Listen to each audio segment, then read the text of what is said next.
It started out as a simple plan. I needed a break from everything. The noise of the city, the endless buzz of people, the pressure at work. I had been running myself ragged for months. Somewhere quiet, somewhere isolated, was exactly what I needed. So I found a cabin online, a remote little place tucked in the woods of northern Vermont. The pictures looked perfect. Wooden walls, a stone chimney, a little porch overlooking dense trees and a creek nearby. No internet, no cell service, just the quiet and me. It was exactly the kind of escape I wanted. I booked it for a week in late October. The air would be cold but not freezing, and the leaves would be turning colors. I packed my bags carefully. Warm clothes, food that wouldn't spoil, a couple of books, a sleeping bag, and enough water for a few days until I could refill at the nearby town. I made sure to bring my flashlight and a small first aid kit. I wasn't exactly a survival expert, but I'd spent enough time camping to know a thing or two. The drive itself was long, twisting through highways and then onto smaller roads lined by tall pine and maple trees. As I got closer to the cabin, the sky started to gray, the wind picked up, and the scent of wet leaves filled the air. I parked my car on a narrow dirt road and took the rest of the way on foot. A short hike through a barely marked path covered with branches and fallen leaves. The cabin was hidden from the road, tucked into a small clearing surrounded by thick forest. It was more beautiful than the photos had suggested. The wood was weathered but solid. Smoke curled lazily from the chimney. There was a small stack of firewood piled by the door. I felt a bubble of relief and excitement. This was going to be good. The first night passed quietly. I set a fire in the old stone fireplace, cooked a simple meal on a small camping stove, and settled in with a book. The cabin was chilly, but the fire kept me warm. Outside, the wind rustled through the trees. I was alone, but not afraid, just peaceful. The next morning, I woke early to the sound of birds and the creek nearby. I stepped outside onto the porch, took a deep breath of the crisp air, and looked around. The forest stretched endlessly in every direction. I thought about hiking to the town a few miles away to get supplies, but I wanted to stay put and enjoy the solitude. I filled my water bottle from the creek, using a small filter I had brought, and prepared a breakfast of instant oatmeal. That day, I explored the area around the cabin. The woods were dense, full of thick undergrowth, tangled roots, and fallen logs. The ground was uneven, soft with moss and leaves. The smell of damp earth and pine was strong. I noticed signs of wildlife, tracks from deer, scratch marks on tree trunks, and the occasional squirrel darting between branches. Everything felt natural and alive. In the afternoon, the wind picked up again. Dark clouds gathered overhead, and I heard the faint rumble of thunder far off. I hurried back to the cabin before the rain started. Inside, I lit the fire early, feeling the warmth creep into the small room. The rain came in a steady drizzle, tapping on the roof and windows. I watched the water drip down the glass, the forest outside blurring under the gray sky. That night, as I lay on the floor near the fire with my sleeping bag, I felt a strange unease. The wind howled louder, the rain fell harder, and shadows moved in the flickering light. The cabin creaked and groaned as the storm pressed against it. I told myself it was nothing, just the weather, just an old cabin settling. But sleep didn't come easily.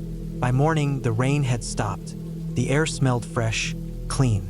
I opened the door and stepped outside to survey the damage. The path was muddy. Puddles had formed everywhere. The trees swayed gently in the breeze.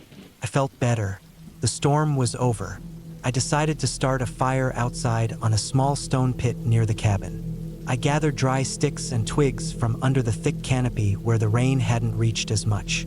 Building a fire in the wet conditions was harder than I expected, but eventually, I got a small blaze going. I cooked some canned beans and ate slowly, savoring the quiet. As the day went on, I noticed something strange. I kept hearing noises, footsteps, rustling, branches snapping, but whenever I looked, there was nothing there. At first, I thought it was just animals, maybe a deer or a raccoon moving through the brush, but the sounds didn't feel right. They were too deliberate, too close, not random wildlife. I told myself to calm down. I was alone out here. Maybe my mind was playing tricks after being cooped up in the cabin. The forest could feel eerie when you weren't used to it. I tried to ignore the sounds and focused on cleaning up the cabin, organizing my things, making a list for when I went to town. Late afternoon, the sun started to sink low and shadows grew long. I went to refill my water from the creek again. On the way, I noticed fresh footprints in the mud near the path, boots, maybe size 10 or 11, deep tread marks. They weren't mine and they looked recent. I felt a chill creep up my spine. I checked the perimeter of the cabin carefully, looking for any other signs. Near the back door, I found more footprints, leading into the woods. No other tracks that I could see, just these. Whoever had been here hadn't left much trace. I thought about going to the town to tell someone, but it was already late in the day. Besides, I didn't want to cause a fuss if it was nothing. Maybe a hunter or a hiker had been nearby. Still, the thought of someone coming so close to my cabin without me knowing made me uneasy. That night, I was more alert than ever. I closed and locked the doors and windows as best I could. I kept my flashlight within reach. I sat by the fire, listening carefully. The forest was quiet, almost too quiet. No wind, no animals, just a thick, heavy silence. Suddenly, I heard it again, the crack of a branch breaking close by. I froze, heart pounding. The firelight threw long shadows across the room. I tried to steady my breathing, telling myself it was just the wind. But the sound came again, sharper this time, like footsteps crunching on dry leaves. I grabbed my flashlight and stood up slowly, moving to the window. Peering out into the dark, I saw nothing. The beam of light swept across the trees, but the forest was empty. I wanted to believe it was just an animal, but the noises didn't match what deer or raccoons would make. They were too heavy, too purposeful. The night dragged on, each sound making me jump. At one point, I heard a faint scraping sound near the door. I shined the light toward it, but no one was there. I checked the locks again. Everything was secure. I spent the rest of the night awake, too anxious to sleep. I sat near the fire with the flashlight in my lap, scanning the windows every few minutes. When dawn finally came, I felt exhausted and on edge. The next day, I didn't go anywhere. I stayed inside, keeping the doors locked, windows shut. I used the stove to heat some canned soup and tried to calm myself. I wrote in my notebook, tracking the strange events and making plans to leave early if things got worse. In the afternoon, I heard voices, not loud, but distant, muffled. I stepped outside cautiously, looking toward the edge of the clearing. The voices came from somewhere beyond the trees, near the dirt road where I had parked.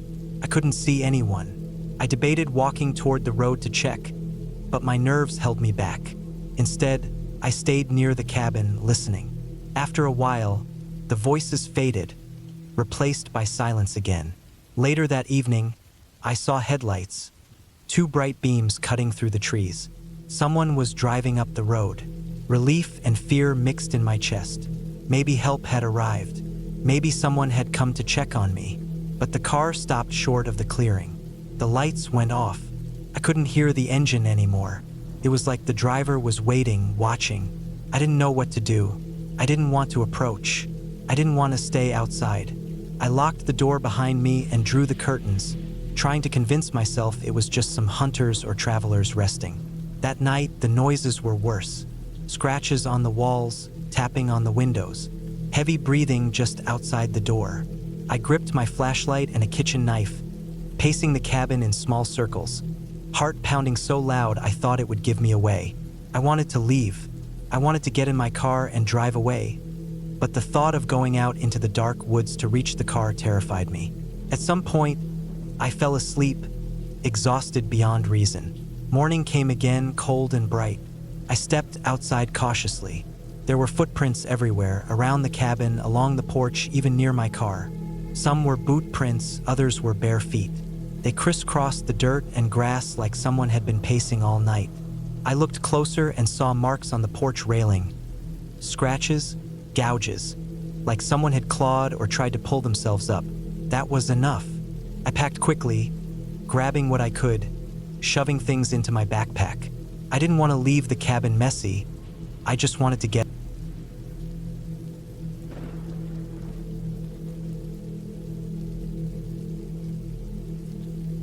It was late September when I decided to get away from everything for a while. I had been working nonstop for months, and the stress was building up like a pressure cooker about to blow. The city was loud and crowded, and I couldn't sleep more than a few hours at a time because of the noise, the light, and the constant hum of life all around me. So, I booked a small cabin rental deep in the woods, far enough from any town or neighbors to guarantee peace and quiet. I wanted nothing but silence, fresh air, and a few days to clear my head. The cabin was about a 3-hour drive from my apartment. I left early in the morning, carrying my backpack loaded with essentials. Canned food, a small stove, water bottles, some books, and warm clothes. The drive was long but peaceful, winding through hills and dense forests. I had to park my car near the edge of the woods and hike about a mile down a narrow dirt trail to reach the cabin itself. The trail wasn't well maintained, and by the time I arrived, I was covered in sweat and dirt. But the sight of the small wooden cabin resting quietly among towering pine trees made everything worth it. The cabin looked rustic but solid. It was about the size of a small studio apartment, with one main room, a loft for sleeping, a tiny kitchen area, and a bathroom. The windows were old but intact, and the wooden door had a heavy iron latch. Inside, it smelled like damp wood and old pine needles, mixed with a faint scent of smoke from the small fireplace. I dropped my bag on the floor, took a deep breath, and felt the tension in my shoulders begin to ease. I spent the first few hours unpacking and setting up. I lit a fire in the stove, which was the only heat source, and started boiling water for some instant coffee. Outside, the forest was quiet except for the occasional call of birds and the rustle of leaves in the wind. The sky was clear, with soft golden light filtering through the trees. I decided to explore the immediate area before nightfall.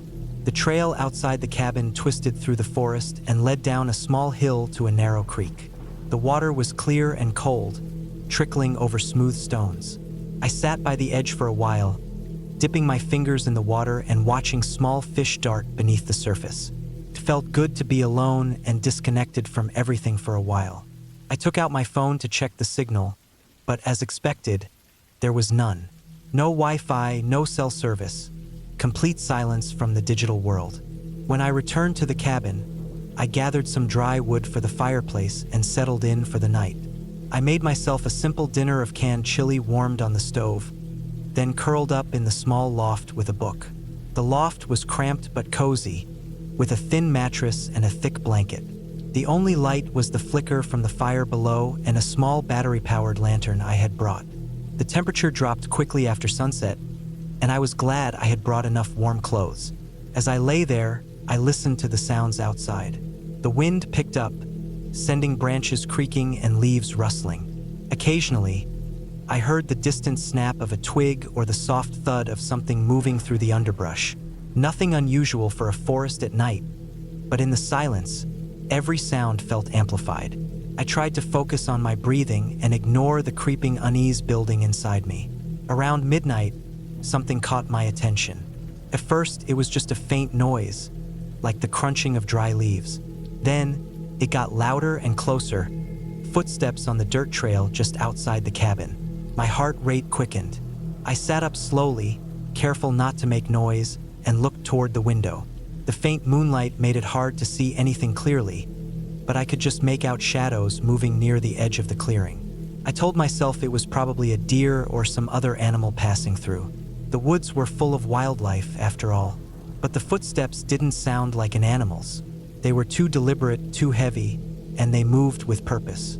The noise stopped for a moment, then started again, this time circling the cabin slowly. I considered calling out, but my voice felt trapped in my throat. I was frozen, not knowing if whoever or whatever was out there meant harm.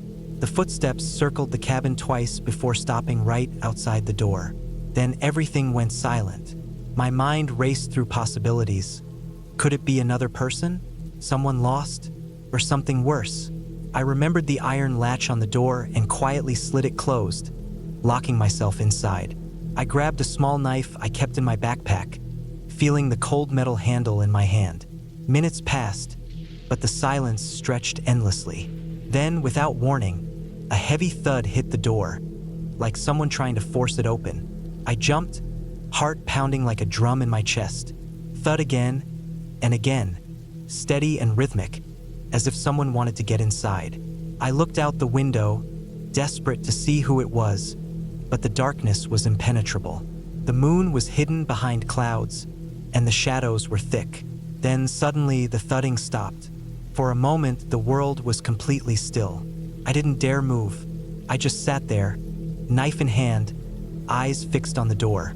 After what felt like an eternity, I heard the crunch of footsteps retreating, moving quickly back down the trail. The forest swallowed the sounds as if they had never happened. I waited another half hour before I felt safe enough to stand up. I moved to the door and checked the latch. It hadn't budged. There were no marks or scratches, but the wood looked wet near the bottom, like someone had been leaning against it. I didn't sleep the rest of the night. The next morning, I explored the area around the cabin carefully, looking for tracks or signs of who might have been there. The ground was soft from recent rain, and I found several footprints. They were large, muddy, and fresh, circling the cabin before heading back into the woods. They didn't look like deer or any normal forest animal. I felt uneasy but tried to convince myself it was probably a lost hiker or hunter. I hadn't told anyone exactly where I was staying, and cell service was non-existent. If I tried to get help, I would have to hike back to the road, which I wasn't ready to do yet. The days passed slowly. I stayed mostly inside during daylight, chopping wood, reading, and preparing meals. At night, I kept the fire going and the door locked. I heard footsteps outside again several times, sometimes circling, sometimes just pacing near the edge of the clearing. But no one ever tried to break in again. On the third night, I decided to leave first thing in the morning. I packed my things, stacked firewood neatly, and left the cabin clean. I was ready to go back to the city, to noise and light and safety. As I walked back down the trail toward my car, the sun was rising. The forest looked peaceful again, with birds singing and dew sparkling on the leaves. I kept glancing behind me, half expecting to see someone watching from the trees, but there was nothing. I made it to my car without incident and started the engine, breathing a sigh of relief. I didn't want to look back, but something made me glance once more at the edge of the woods. There, just beyond the tree line, was a faint figure standing very still. It was tall and thin, dressed in dark clothes that blended into the shadows. Its face was hidden, but I could feel its eyes on me, cold and steady. I slammed the door, locked it, and started driving away as fast as I could. The figure didn't move as I pulled out onto the road and headed back to civilization. When I finally got home, I called the rental company and told them I wasn't going back to that cabin. I didn't want to explain what had happened exactly, just that it didn't feel safe. They told me no one else had reported any problems, but I didn't care. That trip left me with a deep, lasting unease. I realized that sometimes, the things that scare you aren't ghosts or monsters.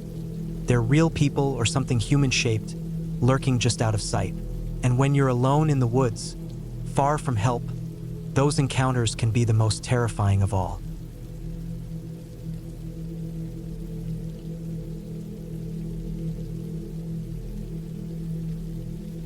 The last time I went to that cabin, I thought I was prepared.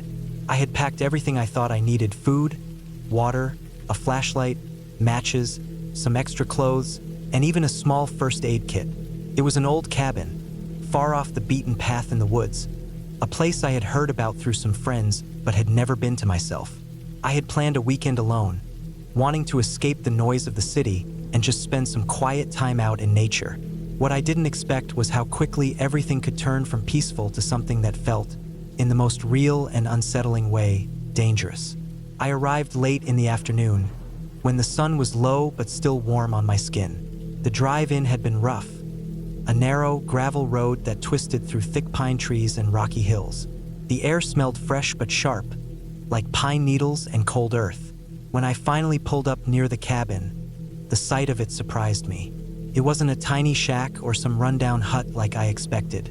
It was bigger, built solidly with thick logs, and looked like it had been well taken care of, even if it hadn't been lived in for a while. The roof was covered in dark shingles, and there was a stone chimney on one side. I stepped out of my car and breathed deeply. The silence was thick, almost heavy, and the only sounds were the soft rustle of the trees in the wind and the occasional bird calling somewhere far off.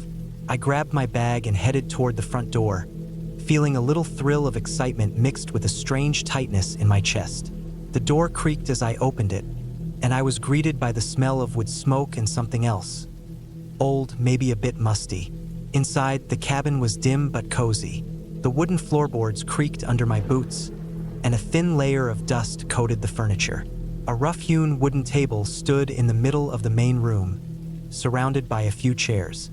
There was a small kitchen area to one side, with a cast-iron stove and shelves lined with jars and cans of food, some of which were past their prime. I set my bag down and started to unpack, laying out my food and water on the table. I had planned to make a fire in the stove for warmth and cooking, so I gathered some dry wood from a pile near the back door and started a fire, careful to keep it small at first.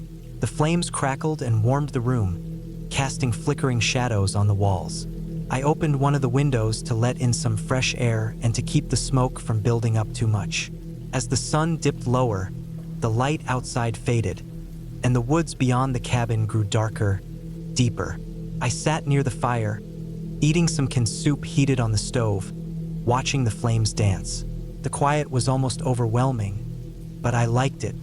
I was alone, away from everything, with only the sounds of the forest around me.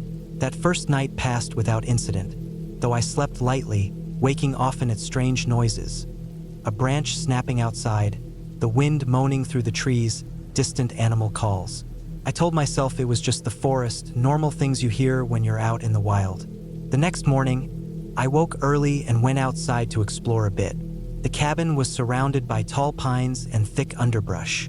There was a small clearing around the cabin where the grass grew wild and patches of sunlight fell through the canopy above.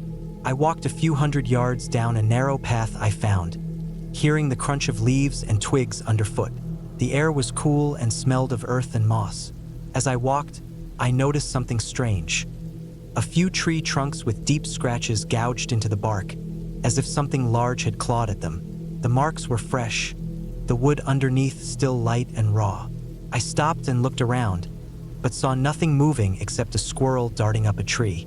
I didn't think much of it at first, assuming maybe a bear or some other animal had done it. But the scratches were high, too high for a bear to reach standing on all fours. They were almost at shoulder height for a man. Still, I shrugged it off and returned to the cabin. I spent the afternoon reading and writing in my notebook, enjoying the solitude. I cooked a simple meal on the stove and made sure the fire was secure before night fell again. That second night, things started to feel different. The forest was quieter, or maybe I was just more aware of the silence. Around midnight, I woke to a sound outside. At first, I thought it was just the wind, but then I heard it again. A low, dragging noise, like something heavy being pulled across the ground. It wasn't constant, but it came in bursts, each time followed by a faint rustling through the underbrush. I sat up in bed, my heart pounding. I tried to tell myself it was probably a deer or some animal moving around, but the sound was too deliberate, too slow. I listened for a long time, but eventually the noise stopped. I stayed awake the rest of the night, watching the door and the window, flashlight in hand. The next day, I told myself to stay calm and rational. I went outside to check around the cabin. In the morning light, the forest seemed less threatening, but when I looked around, I saw something new. Footprints near the back door, large and deeply pressed into the soft earth. They were too big to be any animal I knew, and the pattern didn't look like any shoe print either. The prints led off into the trees, heading north, but there were only a few of them before they disappeared. I felt a cold shiver run down my spine. I couldn't figure out who or what had left those prints, but I knew I wasn't alone here. I spent the day preparing for the night, making sure the firewood was dry, checking the locks on the doors and windows, and keeping my phone charged as best I could, though the signal was spotty at best in this remote spot. That night was worse. I could hear footsteps outside, slow and heavy, circling the cabin. Sometimes they stopped, then started again in a different spot. I lay in bed, frozen with fear, unable to move. The flashlight was right next to me, but I was too scared to get up and check. The sounds continued for hours, moving around the cabin in the dark. I didn't see anything, but the weight of knowing someone or something was out there was unbearable. When dawn finally came, I felt like I had hardly slept. The next morning, I decided I couldn't stay any longer. I packed quickly, my hands shaking. Before I left, I took one last look around the cabin. Near the front door, I noticed deep gouges in the wood frame, as if something had tried to claw its way in. There were also fresh scrape marks on the porch steps. I loaded my bag into the car and started the engine. As I drove away, I looked back one last time. The cabin stood silent and still in the morning light, but I knew what had happened there in the dark. That trip changed how I think about being alone in the woods. It wasn't a ghost or some fairy tale monster. It was something real, something big and strong and dangerous that left signs you couldn't ignore. And for me, that's enough to never go back.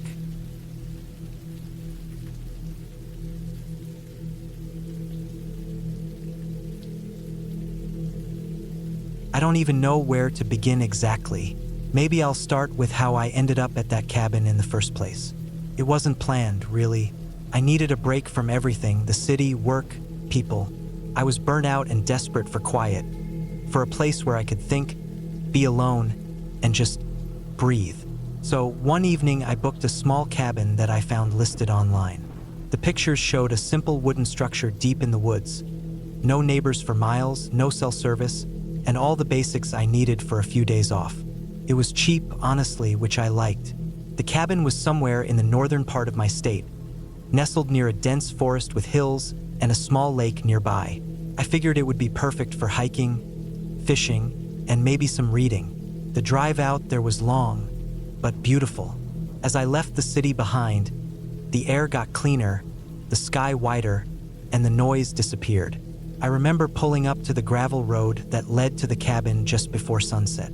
The sun was low, casting long shadows through the tall pine trees lining the road. The last few miles were bumpy and narrow, and the farther I went, the quieter it became. I didn't see another car or person for miles. When I finally reached the cabin, it was exactly like in the pictures.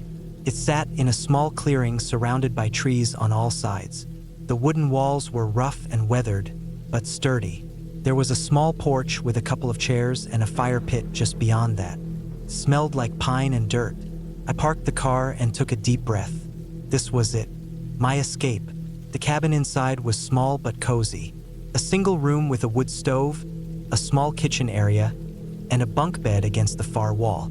There was a tiny bathroom with a shower, but no internet or cell phone signal to speak of. I plugged in a small battery charger I brought, filled the kettle with water from the tap, and sat down with my journal. That first night, the silence was overwhelming. No streetlights, no passing cars, no city hum. Just the crackling of the fire I built and the occasional snap of a twig from the woods around me. I tried to read, but my mind kept drifting. The isolation was deeper than I expected, like the forest was holding its breath around me. The next day, I decided to explore the area. I packed some food and water, grabbed my hiking boots, and headed out toward the trail I saw on the map. It was supposed to be an easy trail leading up a gentle hill to a lookout point. I wanted to see the view, take some pictures, and get lost in the fresh air. The trail was quiet, peaceful. Birds called here and there, and I could hear the rustle of small animals in the underbrush. I climbed steadily, not too hard, and after a couple of hours, I reached the top. The view was incredible. Rolling hills covered in thick forest, the lake shining like glass in the distance, and the sky stretching wide above. I sat on a rock for a while, breathing in the cool air and feeling lighter than I had in months. But then, as the sun began to lower, I noticed something strange. Far off in the forest below, something was moving. Not an animal, I was sure of that. It was too slow, deliberate, and it seemed to be coming toward the cabin. I shook the thought away, telling myself it was probably a hiker or someone else renting a cabin nearby. But as the light faded, I hurried down the trail, wanting to get back before it got dark. When I got back, the cabin looked the same as before, but I couldn't shake the feeling that something was off. That night, I was more alert. The forest sounds seemed louder, sharper. I kept the fire going in the stove and checked the locks on the door. At one point, I heard a crunching sound outside, footsteps on gravel or broken branches. I grabbed a flashlight and stepped outside, shining the beam into the trees. Nothing but shadows. I went back inside and tried to calm down. Maybe it was just an animal, maybe the wind. But sleep didn't come easy. Every little sound made me jump. The next morning, I found something odd. On the porch, there were fresh footprints in the dirt. Not mine, not any animal I recognized. They looked human, like heavy boots, and they led away from the cabin into the woods. I didn't see anyone around, but I knew someone had been close by in the night. I packed a small bag and walked to the nearest road. The car was still where I left it, thankfully. I thought about leaving then and there, but the road was miles away, and I was still alone. Besides, I wanted to understand what was going on. Back at the cabin, I started to notice other things. Little signs of someone having been there.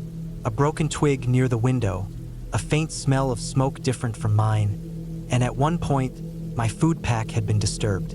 Nothing stolen, just moved around. I wasn't scared yet, not really, just cautious. On the third night, the strange things got worse. I was lying in bed when I heard knocking. Not loud, but deliberate at the cabin door. My heart jumped.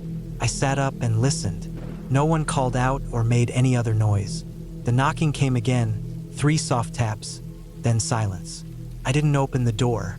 I didn't want to. Instead, I grabbed a heavy flashlight and went outside slowly, shining the beam into the dark woods. Nothing. No footprints, no person, no movement. Just the trees and shadows. I stayed outside for a long time, watching, waiting. I thought maybe it was some prank or a local hunter warning me, but no one showed.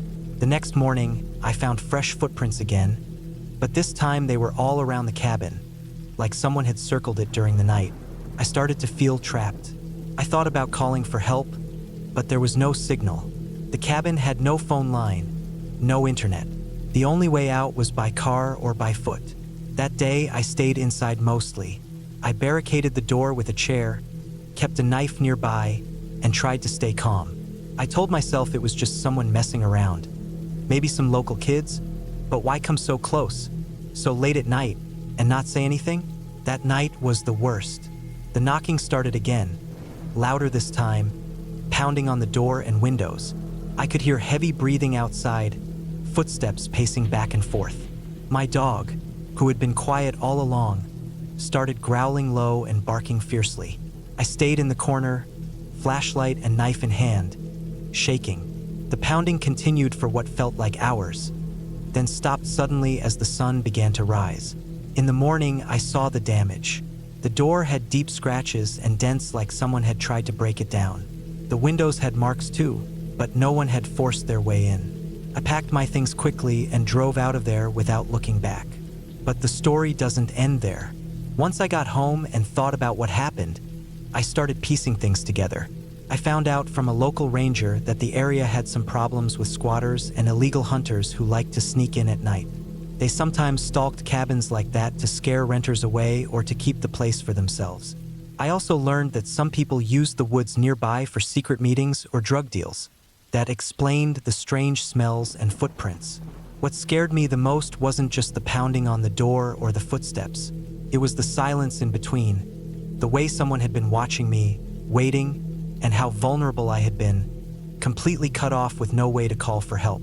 Looking back, I realized I was lucky. The person or people outside that cabin that night never tried to actually break in or hurt me physically. Maybe they just wanted to scare me off or warn me to stay away. But that was bad enough. I never went back to that cabin, and I won't ever go to a place without cell service again. It was a hard lesson about isolation, about how dangerous it can be to be alone and unprepared in the wilderness. Not because of ghosts or monsters, but because real people sometimes have dark reasons and don't care about others. Now, every time I think about that trip, I remember the silence and the pounding on the door, the cold fear that spread through me when I realized I was not as alone as I thought. And I'm grateful I made it out safe.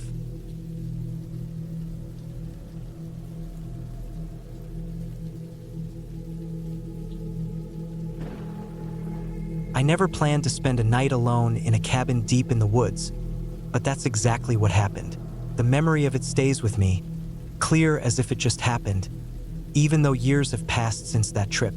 It wasn't a vacation or some planned getaway. It began as a simple trip to get away from the noise of the city, to be by myself for a few days, away from work, phones, and people. I thought a quiet cabin would be perfect. The cabin was small, nothing fancy. It was somewhere I found listed online, far from any town or road, up in a mountain forest area where cell service was spotty at best. When I arrived in the late afternoon, the sun was already starting to dip low, casting long shadows through the tall pine trees that surrounded the place. The cabin looked old but solid, made of rough logs with a steep roof and a small porch in front. The windows were dusty.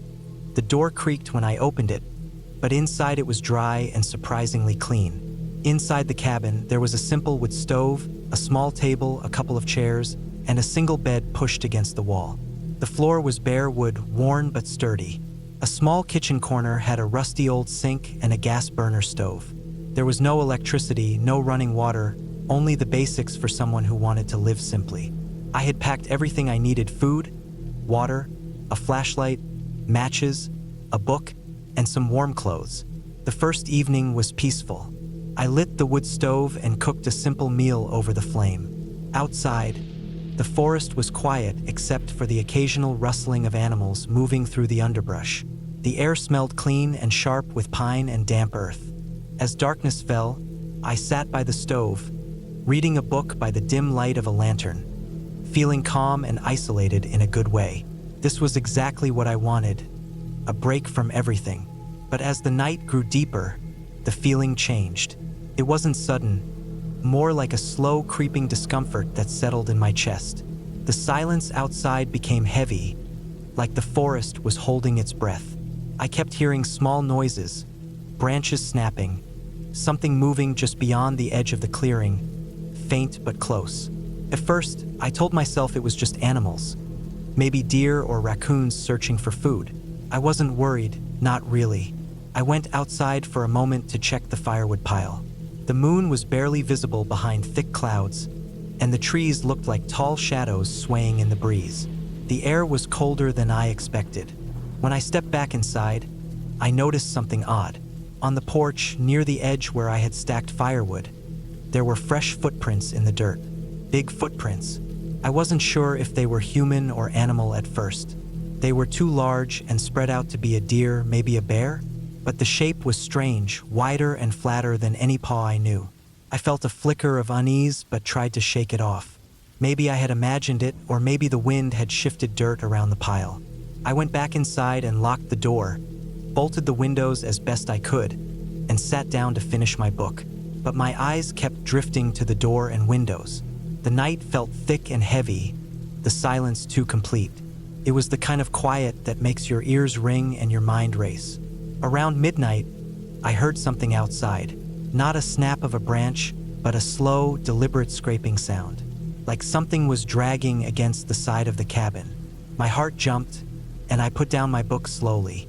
The sound stopped after a few seconds, then started again, this time on the opposite side of the cabin. I didn't want to look, but curiosity and fear mixed in a strange way. I grabbed my flashlight, trying to steady my hand. I stepped outside onto the porch. The air was cold and still. I swept the beam of the flashlight across the clearing and into the shadows beyond the trees. There was nothing there. No animals, no people, nothing visible. But the smell was different. Sharp, like something rotten mixed with wet earth. I followed the sound to the side of the cabin, shining the light over the ground. There were more footprints, large and strange, circling around the cabin in a wide arc. I noticed something else too, scratches on the wooden logs. Fresh scratches, claw marks gouged into the wood, deep and angry looking. They were not there in the afternoon when I arrived. My stomach turned cold.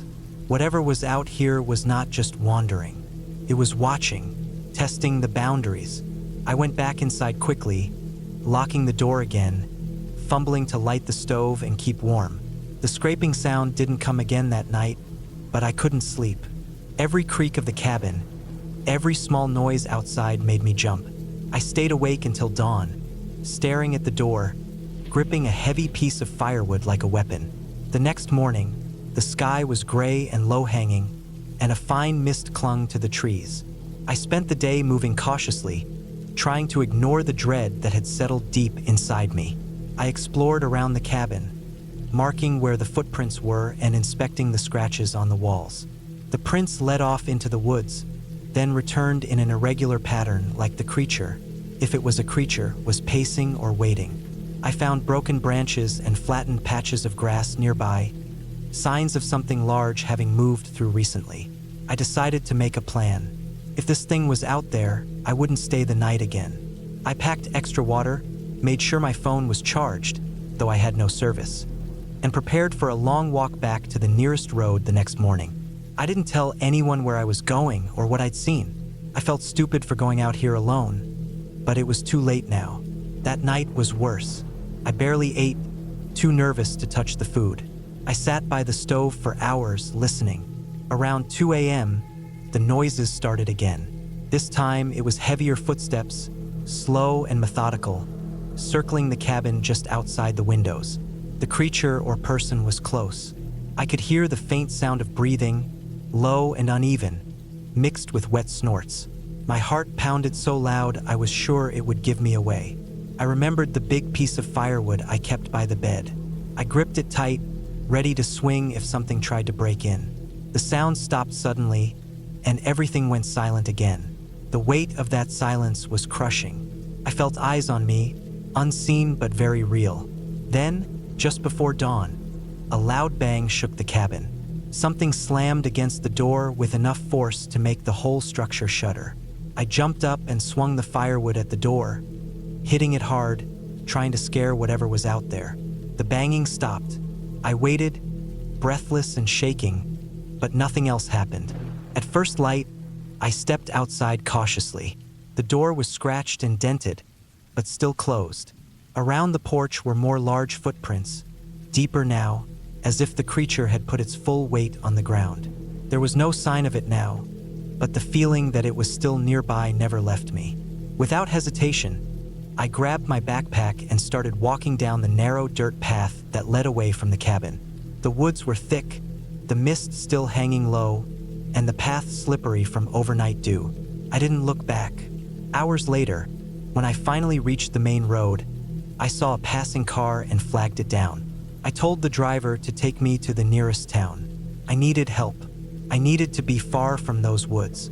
I never went back to the cabin, and I never told anyone exactly what I saw or heard. I didn't know if it was some kind of wild animal, maybe a bear or mountain lion acting strange, or a person living off the grid who didn't want visitors. Whatever it was dangerous and it was watching me. The feeling of being hunted, of something unseen waiting in the dark, stayed with me long after I left those woods. It was a reminder that some places aren't meant to be alone, and that nature can be unpredictable and unforgiving. Now, when I think about that night in the cabin, I don't feel the peace I once hoped for. Instead, I feel the cold weight of fear and the sharp edge of survival instinct. I learned something important in those woods, that sometimes the scariest things aren't stories or ghosts, but real, living dangers you can't see until they're right beside you. That night taught me to respect the wilderness, to be prepared, and above all, never to underestimate the silence of the forest.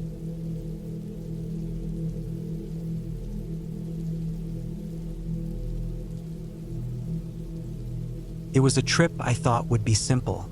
I wanted to get away from the noise of the city, the endless stream of emails, the buzzing of phones, and the crowded streets. A cabin in the woods seemed like the perfect place to clear my head. I'd never spent more than a night or two alone in the wilderness before, but I'd read up enough to think I could handle it. The plan was to stay for a week, just me and my pack, no distractions. The cabin was deep in a national forest, hundreds of miles from the nearest town. I drove for hours, the road getting rougher and narrower as I went deeper into the woods. At some point, the paved road turned into gravel and then dirt. My old car handled it, but I had to slow down a lot. When I finally reached the small clearing where the cabin sat, the sun was already dipping behind the trees, casting long shadows over the ground. The air smelled of pine and earth, a scent that made me relax immediately. The cabin itself was modest, old but well kept. It looked like it hadn't changed much in decades. Weathered wood, a rusty metal roof, and a stone chimney. The porch sagged slightly on one side. Inside, it was dark and smelled of dust, with smoke and something faintly sour. There was an old wood stove, a small table, 2 chairs, and a bed with a threadbare blanket. I'd brought my own sleeping bag, but the cabin looked usable enough. There was a well out back, and a small pile of firewood stacked against the side. I spent the first day just getting settled. I cleaned the stove, lit a fire, and made myself a simple dinner of canned beans and bread. The sun set early, and once the sky was fully dark, I sat on the porch watching the stars. The quiet was almost overwhelming after the city. No cars, no planes, no voices. Just the occasional rustle of animals moving in the brush. That night, I slept fitfully. The sounds of the forest were strange, not like the white noise of city life I was used to. Every snap of a twig or rustle in the leaves seemed louder than it should be. At one point, something heavy moved near the cabin, making me sit up and listen, heart pounding. But whatever it was, it moved on without making more noise. The next morning, I went for a walk to stretch my legs and find a source of water. There was a small creek a few hundred yards from the cabin, which I found after some searching. The water was cold and clear. I filled my bottle and drank deeply. The air was crisp and smelled fresh. It felt good to be outside and moving after sitting all day inside the cabin. As the day went on, I started to notice things that unsettled me more than I expected. Small signs, really. Footprints in the dirt around the cabin, too large to be a deer or raccoon, but I couldn't tell exactly what. Broken branches lying in strange patterns near the edge of the clearing, and the feeling that I was being watched, a constant prickling sensation on the back of my neck. I told myself it was just my imagination. After all, the forest was full of life. Animals, maybe a hunter or two. It was natural to be cautious when you're alone in the wilderness. Still, the feeling didn't go away. That evening, I noticed the firewood pile was disturbed. Logs that I hadn't moved were shifted, some lying on the ground. I stacked them back carefully, making sure the pile was neat and tight. The wind was picking up, and the trees groaned as branches scraped against each other. The cabin creaked and settled in the cooling air. I made dinner again using a small camping stove I'd brought. The canned beans tasted bland, but it was filling. After eating, I cleaned the dishes and set them outside on the porch to dry. I wanted to get everything done before it got dark. The sun slipped below the horizon fast. Night came with a sudden drop in temperature and the deep dark of the forest pressing in around the cabin. I sat on the porch, wrapped in a jacket, watching the shadows lengthen. Then, I heard it, a low, guttural growl from somewhere beyond the trees. It was close enough to make me freeze, but far enough away that I couldn't see anything. The sound wasn't like any animal I knew. Coyotes howl, wolves yip, but this was different. Deep, rough, almost human in tone, but without words. I stood up slowly, heart racing. My dog, a small mutt I'd brought along, growled low in his throat. He stayed close, tail stiff. I grabbed my flashlight and shone it into the woods, the beam slicing through the dark. Nothing, just trees and shadows. I told myself it was probably a coyote or a dog, but it still made the hair on my arms stand up. I went inside and locked the door, double-checking the windows. I set my backpack near the door with the knife I'd packed tucked inside. I tried to read, but my mind kept drifting back to that sound. The growl came again, this time followed by a strange scratching noise, like nails on wood or claws on bark. I couldn't tell how close it was. I lay down in my sleeping bag, dog curled at my feet, and stared at the ceiling. Every noise from outside made me jump. Somewhere in the night, I thought I heard footsteps. Heavy, dragging steps circling the cabin. The dog growled and stood up, hair bristling. I wanted to call out to tell whoever or whatever it was to leave, but my throat felt dry and frozen. Morning came slow. When the first light filtered in, I got up and checked outside. The firewood pile was even more disturbed than the night before. This time, there were clear marks on the wood, deep scratches. as if something large had clawed at it. I looked around the clearing and saw more footprints.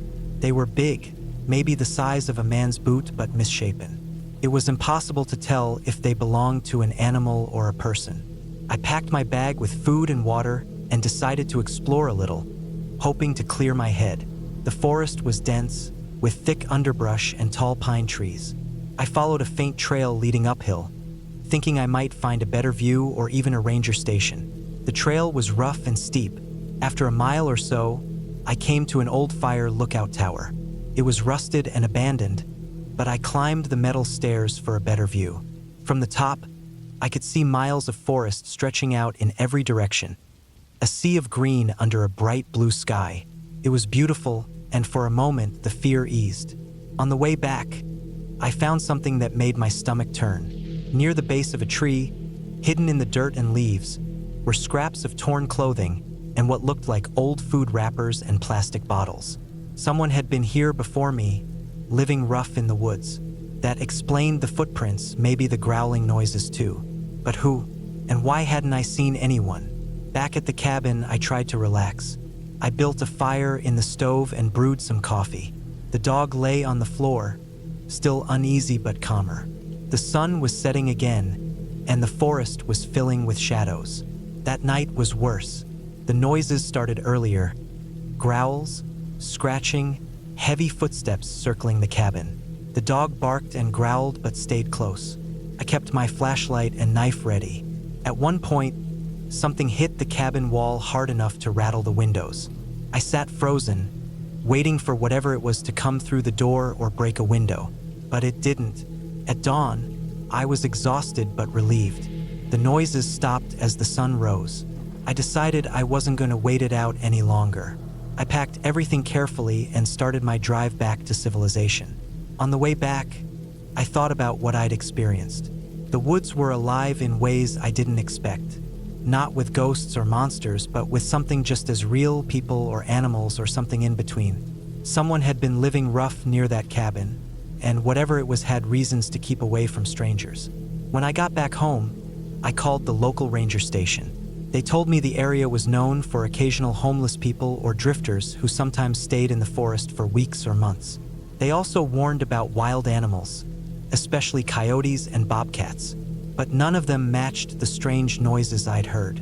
I never went back to that cabin. The experience stuck with me for months. It wasn't supernatural, but it was terrifying in its own way. Being alone in the wilderness with something unknown nearby, something watching and making noise just out of sight, it was enough to shake me. I learned that some places in the woods aren't empty. They're just waiting for someone to notice the signs, the marks, the sounds. And sometimes the scariest thing isn't a ghost or a monster. It's the idea that you're not alone, and whatever is out there doesn't want you there.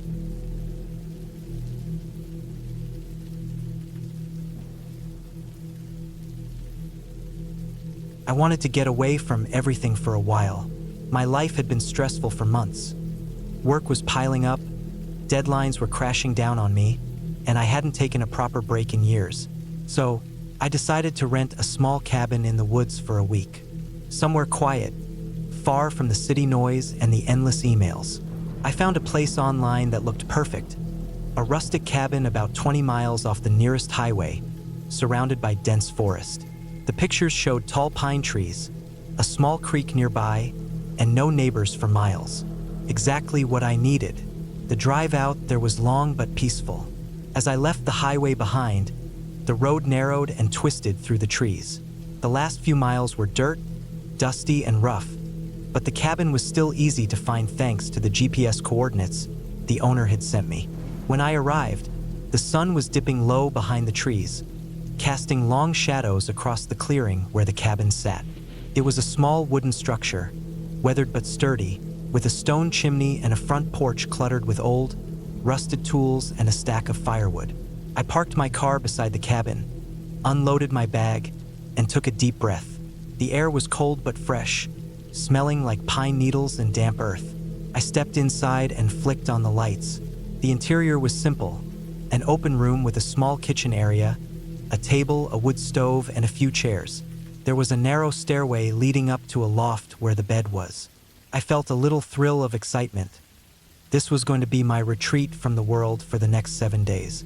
The first night, I built a fire in the stove and cooked some canned soup. The cabin creaked occasionally, the wind pushing against the walls.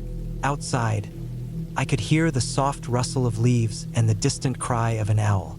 I felt calm but alert, the kind of feeling you get when you're somewhere new and isolated. I went to bed early, tired from the drive, and fell asleep with the window cracked open. The next morning, I woke to sunlight filtering through the curtains. I dressed quickly, made coffee on the stove, and planned to explore the surrounding forest. I packed a small day bag with water, some snacks, and a map I'd printed from the internet. The trailhead was just a few minutes from the cabin, so I set off on foot, feeling the crunch of pine needles beneath my boots. The woods were dense, full of tall trees and thick underbrush. I walked slowly, taking in the smells and sounds, the distant buzz of insects, the soft call of birds, the rustle of small animals moving through the brush. The trail climbed gently, winding through moss-covered rocks and past small streams. I felt free, alone in nature in a way I hadn't in years. After a few hours, I stopped by a clearing to eat some snacks and rest. I sat on a fallen log and listened to the quiet. The sun was high now, warm on my face. I felt good, tired but satisfied. I looked at the map again and decided to head back to the cabin before the afternoon turned to evening. On the way back, the sky began to cloud over, and a chill crept into the air. I picked up my pace, wanting to get back before dark. When I reached the clearing where the cabin was, I noticed something strange. The front door was open. I froze, my heart thudding. I was sure I had locked it when I left. The inside of the cabin looked the same, no obvious signs of anything missing or disturbed, but the door swinging open didn't feel right. I closed it firmly and locked it again, checking the bolt twice. Maybe the wind had blown it open. I'd seen the trees bending hard in the breeze earlier. Still, I felt uneasy. I decided to check all the windows. Each one was closed tight, no broken glass or marks around the frames. Nothing seemed out of place except that open door. I brushed the feeling off as paranoia and made myself some dinner. That night, I stayed up later than usual, sitting by the fire with a book. Every creak of the cabin made me jump a little, but I told myself it was just an old building settling. The second day passed uneventfully. I hiked again, a different trail this time, and found a small pond where I rested for a while. The weather was cooler but clear. I returned to the cabin feeling tired but peaceful. I double-checked the locks before bed, the image of the open door still nagging at me. On the third day, I noticed something more troubling. When I woke up in the morning, my water bottle was empty, but I was sure I'd filled it the night before going to sleep. I kept a mental note not to leave it around but shrugged it off as me forgetting. Later, while chopping wood to restock the stove, I found strange footprints around the cabin. They weren't large, maybe a person's, but the size was hard to tell because of the soft ground covered in pine needles. They circled the cabin, sometimes close to the walls, other times farther away. I followed them a little, but they disappeared into the forest. I packed a small bag with essentials just in case. I decided to keep the door locked at all times and double-checked the windows. The feeling of being watched was growing stronger, a pressure at the back of my mind I couldn't shake. That night, I heard noises outside. At first, I thought it was animals, raccoons or deer rummaging in the brush, but the sounds were different. Faint snapping of twigs, soft footsteps, and once, a low rustle that didn't sound like any animal I knew. I stayed quiet, holding my breath, listening. The noises stopped after a few minutes, and I told myself it was nothing. Sleep was restless. Every time the wind blew, I woke up. At one point, I thought I saw a shadow pass outside the window, but it was probably my imagination. The next morning, I found another unsettling sign. The stack of firewood I'd arranged neatly was scattered and disturbed. Some logs pushed aside as if someone had been there. I was sure I hadn't done that, and no animals large enough to move logs were around. I checked all around the cabin again, but no footprints this time. The ground was dry and hard in the morning light, so prints wouldn't be as clear as the night before. I realized I wasn't alone. Someone had been around the cabin, maybe watching me, maybe waiting. I thought about leaving right then, but the nearest town was still 20 miles away, and my car was parked where it had been. Besides, I didn't want to panic over something that could be explained. Still, I took precautions. I locked everything, put my phone on silent but kept it close, and made sure my knife was within reach. I didn't want to imagine what would happen if whoever was around decided to come closer. That afternoon, the clouds thickened and rain started. The cabin became quiet except for the sound of water drumming on the roof. I stayed inside, reading and trying to stay calm. As night fell, the wind picked up again, blowing the rain sideways against the windows. The forest outside looked black and endless. I built a fire in the stove to keep warm and dry. Suddenly, I heard a sound at the door. A soft knock, very light but deliberate. My heart jumped into my throat. I didn't expect anyone to be out here, especially in this weather. I didn't move, just stared at the door. No one knocked again. I didn't open it. The rest of the night was tense. Every little sound made me jump.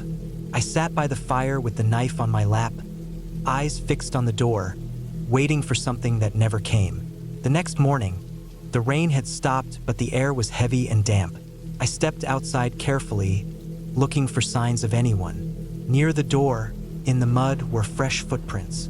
They stopped right at the cabin's edge, as if whoever made them never dared to come closer. I knew then it wasn't an animal. Someone had been watching me for days, close enough to make their presence known, but never close enough to reveal themselves. That day, I decided not to hike again. I stayed in the cabin, packed up my things, and tried to keep calm. As evening fell, I prepared for the worst. I kept the fire going and all the locks secured. Suddenly, a loud noise broke the silence.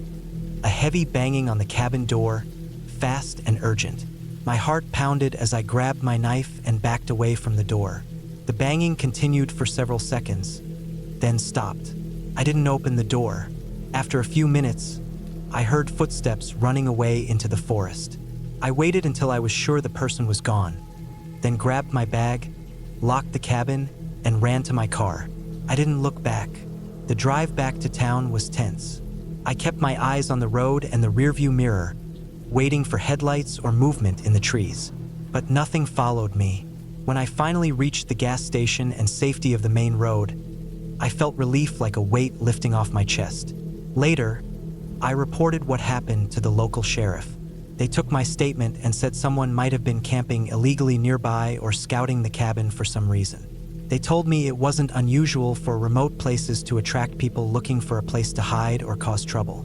I never went back to that cabin. Looking back, I realized how naive I was to think I could be completely alone in the woods. People are out there, and not all of them want to be friendly. The isolation that once felt peaceful turned into a trap when someone else came into the picture. That week taught me to respect the silence and the shadows a little more, and to never ignore the feeling when something feels wrong.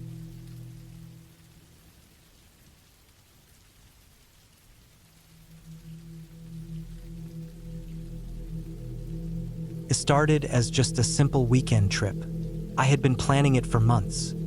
A break from the city noise, from the endless buzz of work emails, and the constant glare of screens. I found an old cabin listed online, tucked away in a dense forest miles from the nearest town. The pictures made it look perfect. Weathered with siding, a stone chimney, a small porch with creaky rocking chairs, and no cell service to remind me of the outside world. Exactly what I wanted. I was craving the kind of solitude that forces you to confront yourself. No distractions, just me, the woods, and the silence. I packed light but thorough. A sleeping bag, a small stove, canned food, a flashlight, water, and a first aid kit. I made sure to bring extra batteries for the flashlight, just in case. I also grabbed a hunting knife I inherited from my grandfather. Just something to feel a little safer with, even though I didn't expect to need it. The drive out there was long. I passed through a few small towns, some that looked like they hadn't changed in 50 years. Gas stations with peeling paint, rusted old pickup trucks parked outside. When I finally reached the forest trail leading to the cabin, the paved road gave way to a narrow dirt path, barely wide enough for my car. Trees pressed close on either side, their branches hanging low and thick with leaves. After about an hour of bumping along the rough road, I reached the parking spot near the cabin. From there, it was a short walk through the forest. The trees here were tall and dense, mostly pine and oak with a thick underbrush. The smell of damp earth and pine needles was strong, and the sound of birds was everywhere. It felt peaceful in a way that city life never does. The cabin itself was just like the pictures.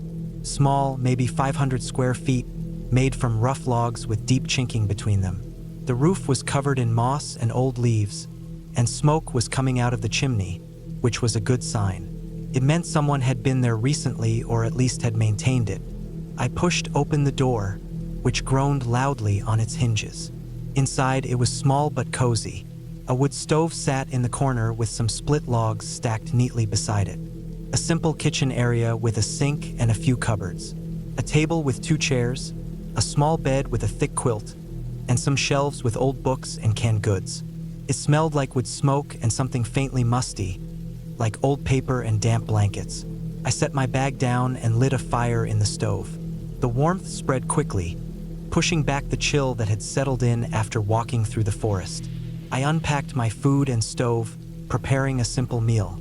Outside, the light was fading fast, and the shadows between the trees grew longer. I sat at the table, eating silently, the only sound the crackle of the fire and the occasional creak of the cabin settling. After dinner, I grabbed my flashlight and stepped outside. The sun was just dipping below the horizon, casting an orange glow over the trees. I walked a little way down the trail to get a sense of the area. The forest was thick and quiet, except for the rustling of leaves and distant bird calls settling down for the night. As darkness fell, the forest transformed. The shadows deepened, and every small sound seemed louder and sharper. Branches cracking under the weight of animals moving through the underbrush, the wind whispering through the trees, the occasional distant call of an owl. I went back inside and locked the door. Even though the cabin was far from any road or neighbor, it was just a habit, a way to remind myself I wasn't completely alone. I read for a while by the firelight, but sleep came early. I wasn't used to the quiet. My mind buzzed with thoughts. The first night passed without incident, but I woke up early to the sound of something scratching against the cabin's exterior. It was faint but distinct, like claws scraping wood. I grabbed my flashlight and went outside to check, but there was nothing there, just the dark forest, cold and still. I told myself it was probably a raccoon or a bird. The woods were full of wildlife. I brushed it off and went back inside. The second day was uneventful. I hiked around the area, marking trails in my notebook, taking photos of the trees, the moss-covered rocks, and a small creek nearby. I found some wild berries, though I didn't eat them. Didn't want to risk it. The forest was beautiful in the daylight. The sun filtered through the canopy, dappling the ground in light and shadow. I felt the peace I'd hoped for, but as evening came, a nagging unease settled in. I could feel it, a low tension in the back of my neck, like I was being watched. That night, I kept the fire going longer. The scratching came again, but this time louder, more persistent. It was coming from the side of the cabin near the kitchen window. I shone my flashlight out, sweeping over the dark woods, but there was nothing. No eyes reflected in the beam, no movement, just the empty trees. Sleep was harder to come by that night. Every little noise made me jump. The wind shook the branches overhead, and the old cabin creaked like it might fall apart. On the third day, I noticed something odd. The trail I had marked the day before had been disturbed.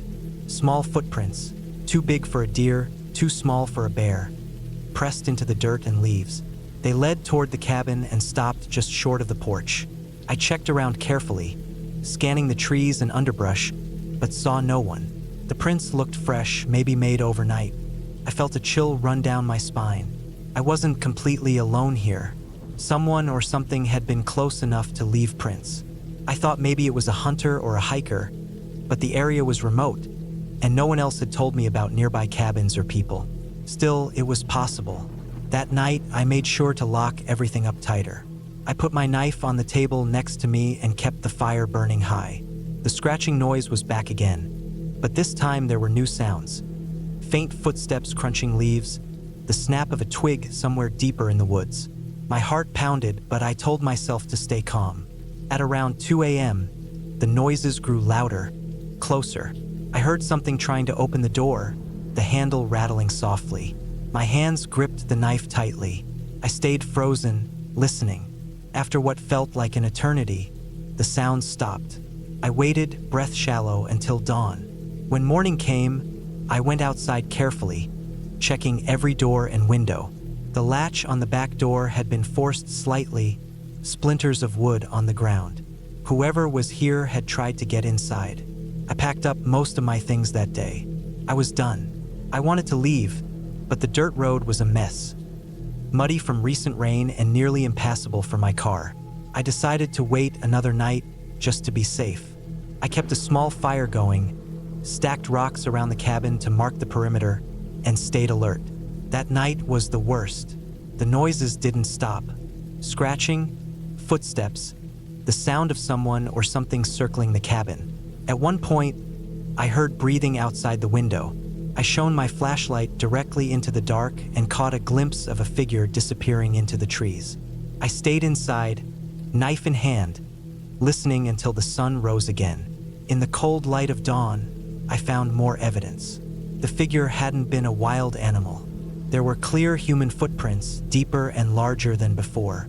They circled the cabin, sometimes close, sometimes fading into the forest. I realized that I wasn't just dealing with wildlife.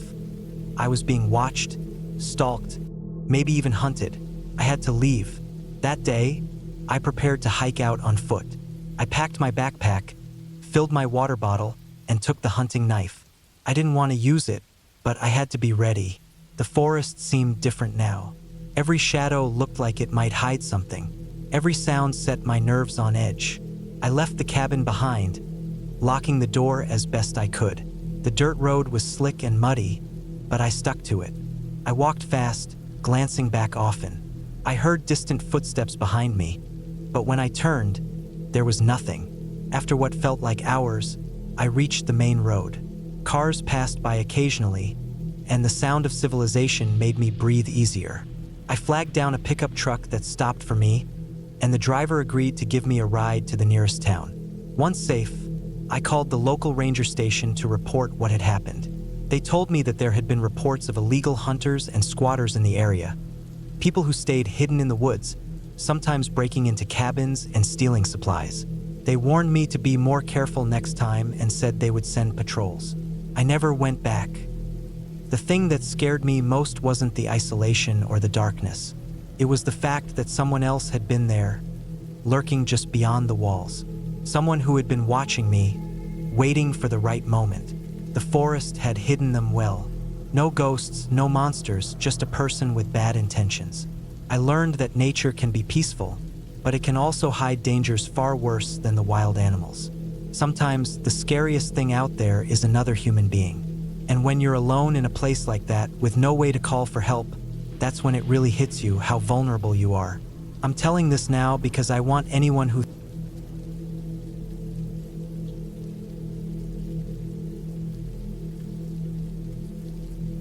The night I spent in that cabin was one of the most unsettling experiences of my life. It wasn't some haunted house or a tale of ghosts or monsters. Nothing supernatural or fairy tale. It was just pure, simple fear rooted in reality. I remember it clearly, every detail etched into my mind because of how deeply it unsettled me. It started with a weekend trip, something I thought would be a peaceful escape from the noise of everyday life. I had planned to be alone with nature, to disconnect for a couple of days, breathe fresh air, and maybe catch some quiet time for myself. But what happened in that cabin wasn't peaceful, and it wasn't quiet. I had found the cabin listed online through a small site specializing in rustic rentals in remote areas. The pictures showed a simple wooden structure surrounded by dense forest, far from any town or road. The description promised solitude and nature, and that was exactly what I wanted. The nearest neighbors were said to be miles away. No cell service, no internet, just me, the woods, and a place to sleep. Sounded perfect. I packed my car with the bare minimum. Food, water, warm clothes, a flashlight, a small first aid kit, and my sleeping bag. I left early in the morning to make the long drive, stopping only once for gas and a quick bite. As I drove farther from the city, the roads became smaller, rougher, until eventually, I was on a gravel path winding through thick pine trees. The smell of pine needles and damp earth filled the air, and I felt my stress start to melt away. The world was quiet except for the occasional bird call and the crunch of tires on gravel. The cabin itself was exactly as advertised. It sat on a small clearing surrounded by tall trees, its wooden walls weathered but sturdy. A small porch stretched across the front, with 2 wooden chairs that looked like they'd been there for decades. The windows were dirty, letting in muted light. The door creaked when I opened it, and inside, it smelled like old wood and faint mildew. There was a simple wood stove in one corner, a small table with 2 chairs, and a bed frame with a mattress covered in a thin, faded blanket. There was no electricity, just a couple of oil lamps on the shelves and a stack of firewood next to the stove. After I unpacked, I set about making a fire. The wood was dry, and the flame caught easily, casting flickering shadows on the walls. Outside, the sun was starting to dip, and the forest darkened. I ate some canned beans heated over the stove, feeling a strange mix of excitement and calm. Being out here, away from everything, was a break from my busy life. I thought about the night ahead, maybe reading by lamplight, falling asleep early, waking up to birdsong. But as the last light faded, an uneasy feeling crept over me. I brushed it aside as just being alone somewhere unfamiliar.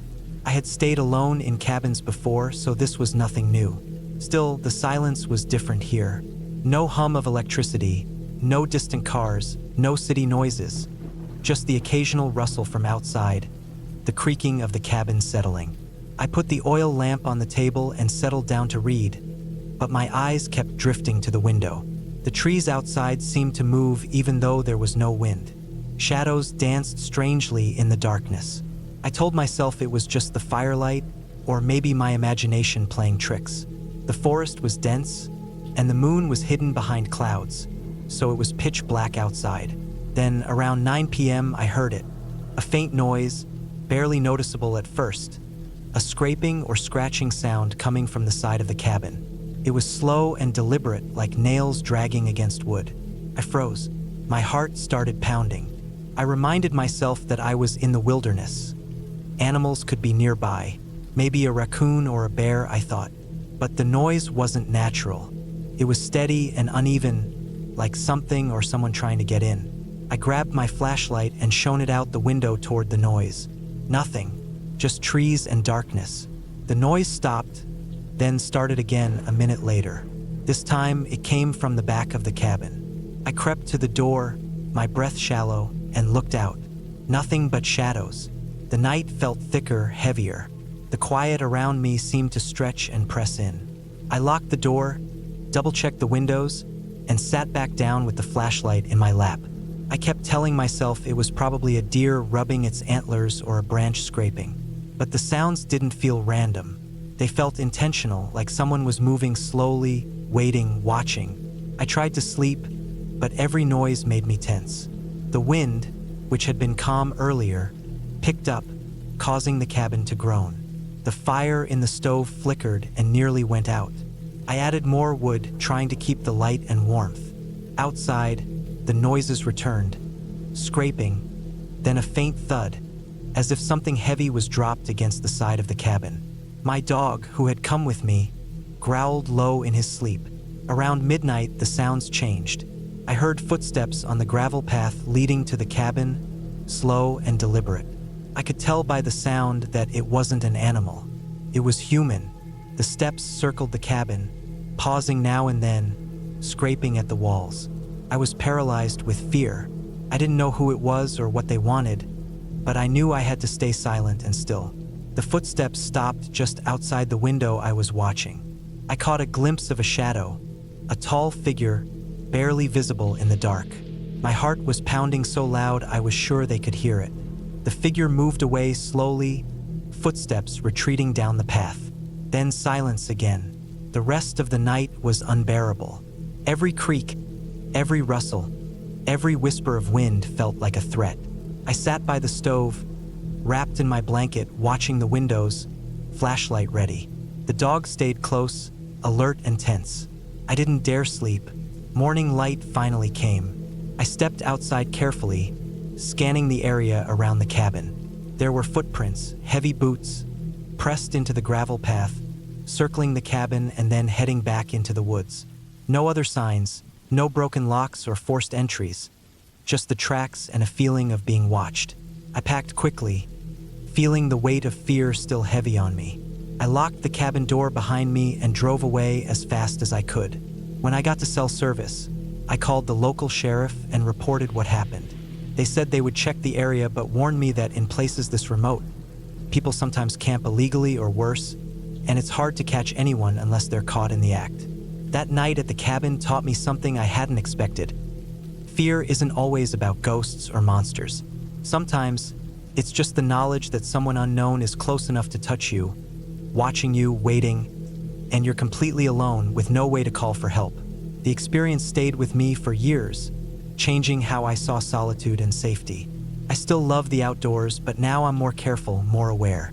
That cabin in the woods was never haunted by anything supernatural. It was haunted by the very real presence of a stranger, someone who could have come with bad intentions, and the helplessness that comes with being completely isolated. I never went back, and I never will.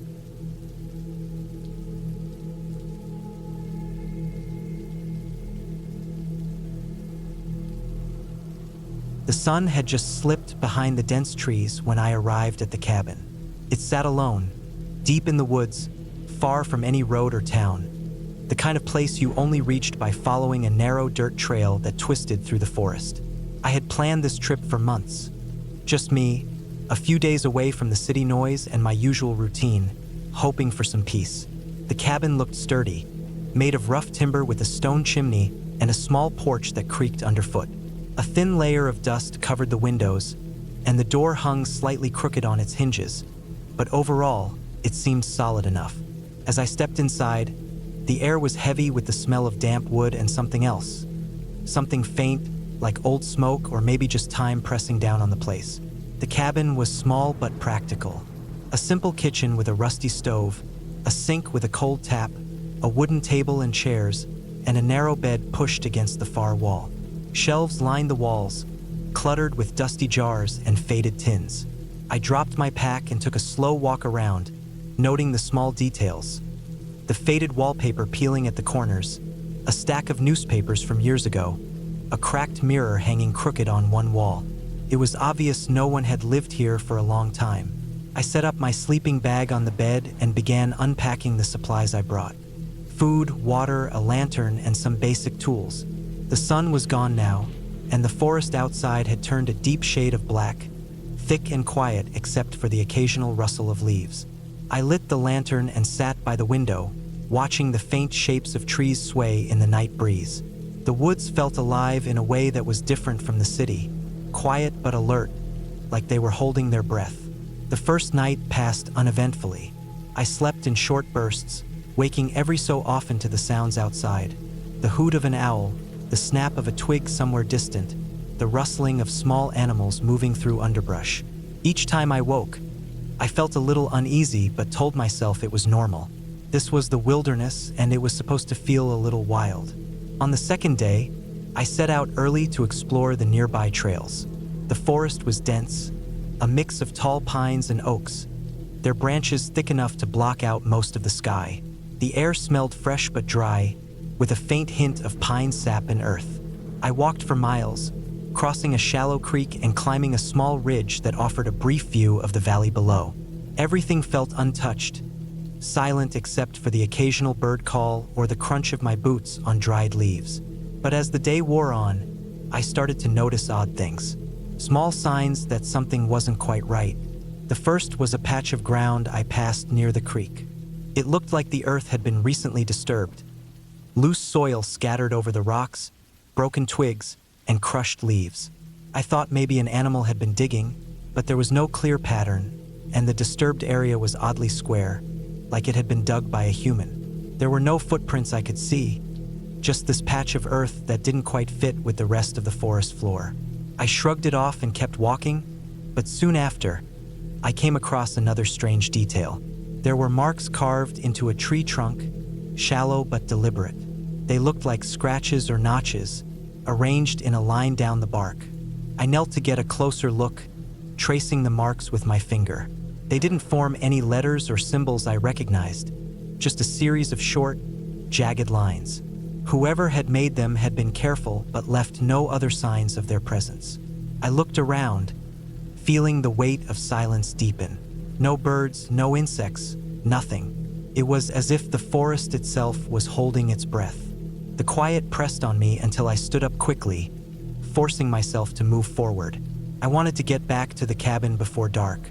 When I returned, the cabin looked different. The shadows seemed longer, stretching out like fingers across the walls. I lit the lantern again and prepared a simple meal of canned beans and crackers. The food tasted bland, but I ate it anyway, listening to the occasional groan of the old wooden floorboards beneath me. After dinner, I sat near the fireplace, trying to read the handful of old books I found on the shelves. Most were falling apart, their pages yellowed and brittle, but one was a weathered journal. The cover was cracked leather, the pages filled with neat, careful handwriting. I flipped through it slowly, discovering it belonged to someone who had lived here decades ago. The journal described days much like this one. Quiet, isolated, surrounded by the forest. The writer talked about the beauty of the place but also mentioned strange noises at night, shadows moving just beyond the trees, and a feeling of being watched. Reading the journal gave me chills, but I told myself it was just the isolation playing tricks on the mind. Still, the idea of someone else having felt uneasy here made me pay closer attention to the sounds around the cabin. That night, the noises started. At first, it was a faint tapping, like fingers drumming on wood. I thought it might be a branch hitting the window or a small animal moving about. But the tapping grew louder, more rhythmic, like something deliberate. It wasn't fast or frantic, just slow, steady taps coming from outside. I got up and peered out the window, lantern in hand, but I couldn't see anything. The forest was still and dark, the trees silhouetted against the sky. No movement, no light. I stepped outside, the cool night air sharp against my skin, and scanned the woods. The tapping stopped as soon as I opened the door. I waited for a few minutes, listening. Nothing. No rustle, no footsteps, just the quiet of the forest. I went back inside and locked the door behind me, though I wasn't sure it would keep anything out. I tried to calm my racing mind, telling myself it was just an animal or the wind, but I couldn't shake the feeling that I wasn't alone. The next day, I found more signs that confirmed my unease. Near the cabin, hidden under a bush, I spotted a small pile of broken branches and leaves arranged oddly, almost like a crude marker. It looked recent, like someone had been there very recently and left the mess behind. I felt a knot tighten in my stomach. The forest wasn't as empty as I had hoped. I spent the afternoon packing up to leave early the next morning. The peaceful retreat I wanted was gone, replaced by a cold suspicion that something was watching me. I made a point to check all the windows and doors again to make sure nothing was broken or disturbed. Everything seemed normal, but my gut told me otherwise. That night, the tapping returned, louder this time and accompanied by faint footsteps circling the cabin. I stayed awake, clutching my flashlight, every sound amplified in the darkness. The footsteps moved slowly, deliberate, stopping and starting, then retreating into silence. I sat frozen, heart pounding, until the first light of dawn finally broke through the trees. By morning, I didn't wait to eat or pack. I grabbed my things and headed down the trail as fast as I could. The forest seemed different in the daylight, less menacing but still full of secrets. When I reached my car hours later, I felt a mix of relief and unease that stayed with me for weeks. Later, I reported what I experienced to the local ranger station. They told me that the area was known for occasional squatters and trespassers, people who used the forest for illegal hunting or hiding out. Some had been known to make marks or leave signs to warn others away. There were also reports of break-ins at cabins like mine, though nothing violent, just enough to scare people off. I realized then that the cabin wasn't haunted by ghosts or monsters, but by people who didn't want outsiders. The tapping and footsteps weren't the wind or animals. They were warnings, and I had stumbled into a place where someone else wanted control. I never went back to that cabin, and I never told many people about the trip. But sometimes, when I'm alone and the night is quiet, I still remember the sound of that tapping on the wood and the feeling of unseen eyes watching from the trees. It was a reminder that the wilderness is not just wild. It's home to all kinds of people, some friendly, some not. And when you cross into their space, you have to be ready to face what comes with it.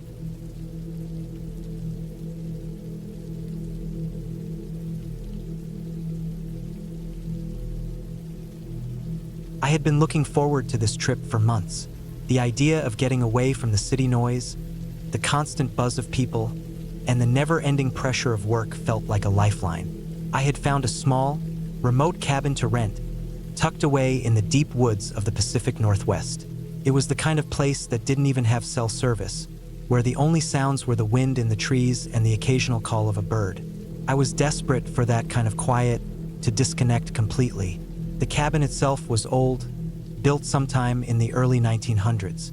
It was a simple wooden structure, 2 rooms with a little porch out front. The windows were old glass, slightly warped, and the door had a rusty lock that barely worked. Inside, there was a small kitchen with an old stove, a wood-burning fireplace, and a single bed in the main room. The floors creaked with every step, and the smell of aged wood and damp earth filled the air. It wasn't luxurious by any means, but it was exactly what I wanted. Somewhere to be alone, to think. I arrived just before dusk on a Thursday. The drive had been long and tiring, and the road narrowed and turned to dirt about 10 miles from the cabin. I parked my car in a small clearing, unlocked the cabin door, and stepped inside.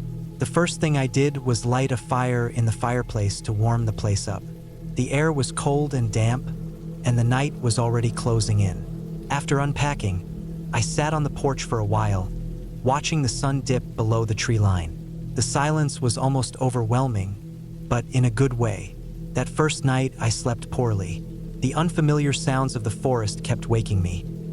Branches scratching against the cabin walls, the occasional thump in the distance, the rustling of leaves. I told myself it was just animals moving around, nothing more. But I couldn't shake the feeling that something was watching me. It was the kind of feeling I had experienced before, in places where humans rarely went. A sense of being observed, but not by anything you could see.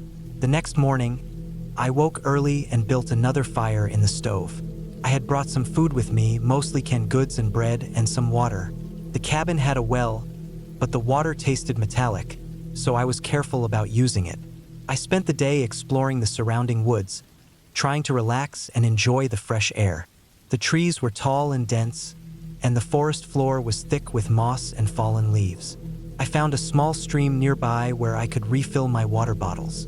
As the day wore on, I noticed the woods felt different than any forest I had ever been in. The trees grew so close together that it was hard to see very far ahead.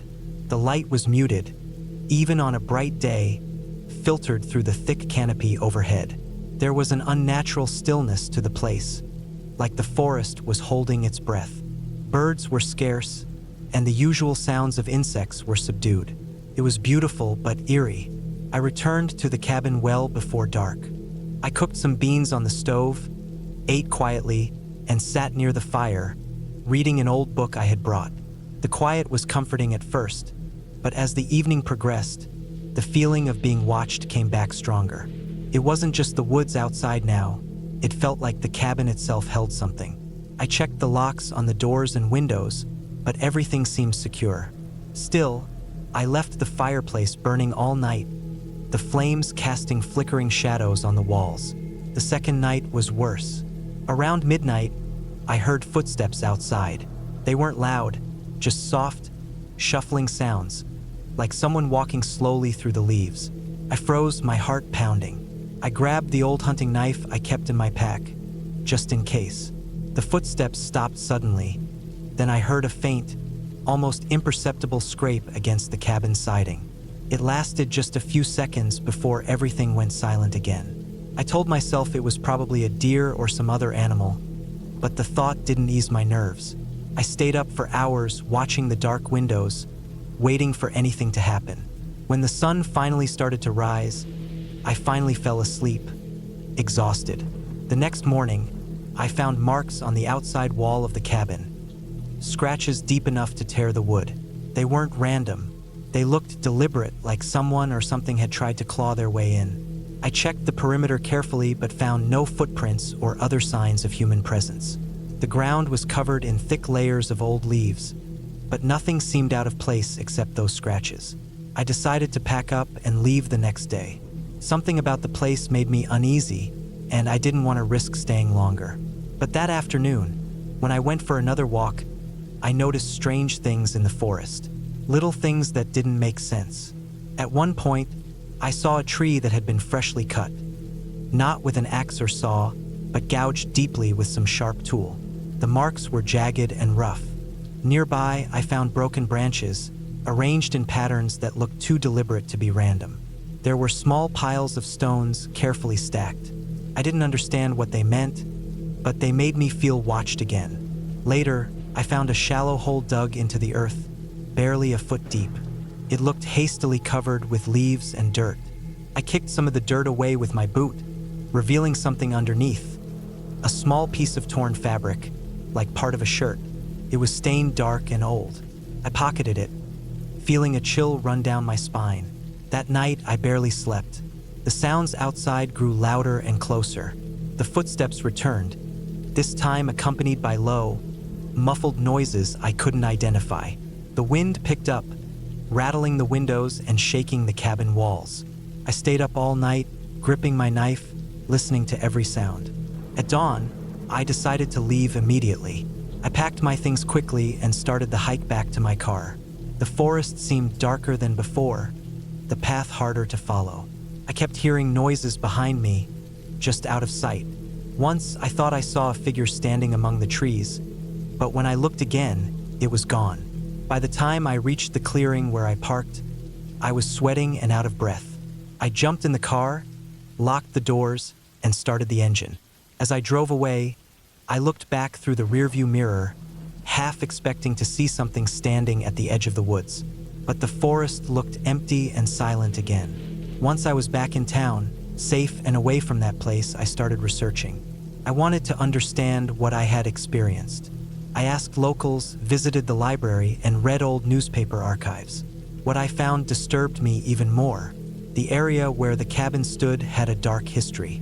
Over the past 100 years, there had been multiple disappearances and unsolved crimes in those woods. Some were dismissed as accidents or animal attacks, but others were never explained.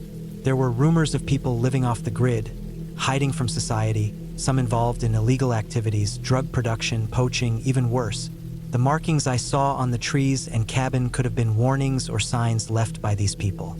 I also learned that the forest was a known hideout for dangerous individuals. Law enforcement rarely patrolled there because of the dense terrain. People who went missing in those woods often remained missing. Some believed that certain groups used the forest to trap and threaten trespassers. Putting it all together, I realized I had stumbled into one of those dangerous spots. The footsteps outside the cabin, the scratches on the walls, the strange signs in the forest. They were probably attempts to intimidate or scare off anyone who got too close. The shallow hole with the torn fabric could have belonged to a previous victim or an abandoned campsite. The clear truth was that I had been in real danger, not from ghosts or monsters, but from people who didn't want strangers in their territory. The fear I felt wasn't irrational. It was survival instinct kicking in. I never returned to that cabin, and I don't plan to. The experience taught me to respect the quiet places in the wild and to be wary of what lurks beneath the surface, even when nothing seems out of place at first. Nature can be beautiful, but it can also hide darker truths, things that don't need magic or fantasy to be terrifying. Now, whenever I tell this story, I don't mention ghosts or mysterious creatures. I tell it exactly as it happened, a reminder that sometimes the scariest stories are the real ones. About people, about danger hidden in plain sight, about the consequences of being in the wrong place at the wrong time.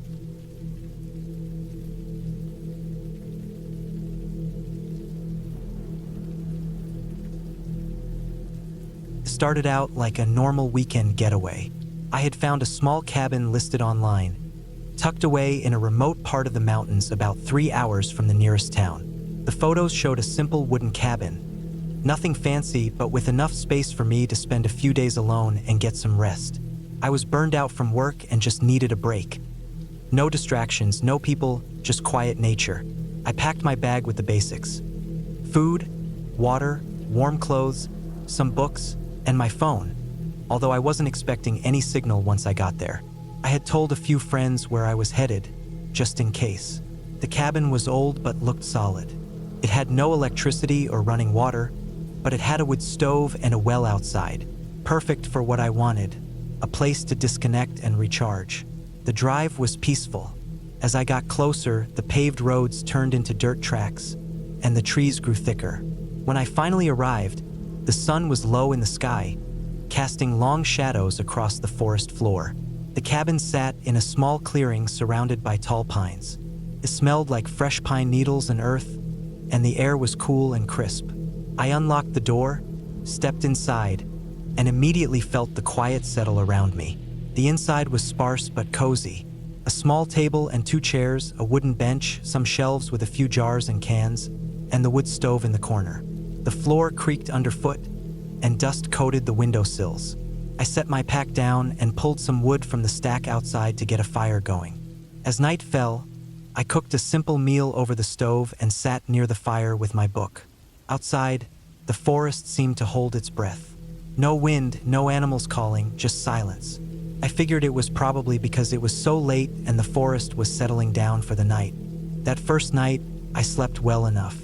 The bed was just a thin mattress on a wooden frame, but I was tired enough to sleep soundly. When I woke up the next morning, the sun was streaming in through the windows, lighting up dust motes floating in the air. I decided to explore the area before breakfast. The forest was thick with towering pine and fir trees, underbrush tangled and damp from overnight dew. There was a small creek nearby, its water clear and cold as it trickled over stones. I filled my water bottle and sat for a few minutes just listening. The forest was alive with birdsong now, and somewhere a woodpecker was tapping on a tree trunk. I spent the day hiking the trails near the cabin, taking in the fresh air and quiet. I found an old dirt road that seemed to lead deeper into the woods. The path was narrow and overgrown, but I followed it for a mile or two. The forest grew denser, the trees closer together, and the light dimmer through the thick canopy. I noticed how quiet it had become. No birds, no insects buzzing, nothing but the crunch of my boots on the dirt. When I turned back, I realized how far I had walked. The sun was getting lower again. I hurried back, eager to get to the cabin before dark. By the time I arrived, the clearing was shaded, and the sky was tinged with orange and pink.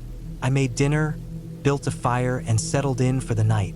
The wind picked up outside, rattling the windows and making the trees groan. I listened to the sounds, feeling calm but a little uneasy at the same time. I couldn't shake the feeling that something was just off. Around midnight, I woke to a noise outside. At first, I thought it was the wind, but then I heard it again, a low, slow scraping, like something dragging across the ground. I stayed still, heart pounding. The cabin was dark except for the fire embers glowing faintly. The sound stopped suddenly, and the silence returned. I convinced myself it was an animal, maybe a deer or a raccoon, but I couldn't see anything through the window. I sat awake for a while, listening for more sounds, but nothing came. Eventually, I fell back asleep. The next day, I was up early. The sun was just peeking over the horizon, casting golden light through the trees. I went outside to check the perimeter around the cabin. The ground was soft from rain the night before, and I noticed strange tracks near the edge of the clearing. They weren't animal prints. The marks were long, narrow, and deep, like something heavy had been dragged across the dirt. They led from the edge of the trees toward the cabin but stopped short a few feet away from the porch. I followed them cautiously, looking for any sign of what might have made them. There was nothing else. No broken branches, no disturbed bushes, just those marks in the dirt. I tried to convince myself it was nothing, but I felt a chill run down my spine. I spent the day exploring more of the surrounding woods but kept an eye on the clearing as I moved. The forest felt heavier now, like the air was thicker. I found a small pile of rocks that looked arranged on purpose, but maybe it was just a coincidence. I decided to stay closer to the cabin. That evening, I heard the scraping noise again, louder and closer this time. It moved around the perimeter of the clearing, circling the cabin slowly. I was too afraid to look outside. I kept the fire going strong and sat close to it, clutching a small knife I had brought with me. The sound stopped by midnight again, but I couldn't sleep. Every creak of the cabin, every crack of a branch outside made me jump. I tried to stay calm and remind myself I was safe inside, but my mind wouldn't stop racing. On the third day, I woke up early again and noticed the firewood stack was disturbed. Some pieces were moved, and there were more strange marks in the dirt nearby. My heart sank. Whoever or whatever was out there was coming closer. I packed my things quickly, deciding to leave. I didn't want to be there another night. But as I loaded my pack, I noticed something even more disturbing. The front door of the cabin had scratch marks all down its length. Deep, jagged gouges as if someone or something had tried to claw their way inside. I grabbed my backpack, stuffed a few essentials in it, and headed for my truck parked about a quarter mile down the dirt road. I stayed alert, watching the trees closely as I walked. Suddenly, I heard footsteps behind me, heavy, slow, crunching through the leaves. I spun around but saw nothing except the dark forest. The footsteps stopped when I did. I ran the rest of the way to the truck, jumping in and locking the doors. I started the engine and pulled out onto the dirt road, the truck's headlights cutting through the gathering dusk. I glanced in the rearview mirror and thought I saw a dark shape watching me from the tree line. It didn't move. I sped away, heart pounding, not stopping until I hit the highway and the lights of civilization. Looking back, I never figured out what was out there. The marks, the noises, the feeling of being watched. It was all real, but there was no logical explanation I could find. I reported the strange things to the local ranger station when I got home, but they said no one else had reported anything unusual. The area was known for wildlife, but nothing like what I described. That cabin stay was supposed to be peaceful, a break from the noise of the world. Instead, it became a time I learned how quickly normal turns into something frightening when you are alone and vulnerable in the wilderness. I never went back, and I still check the locks on my doors a little more carefully at night.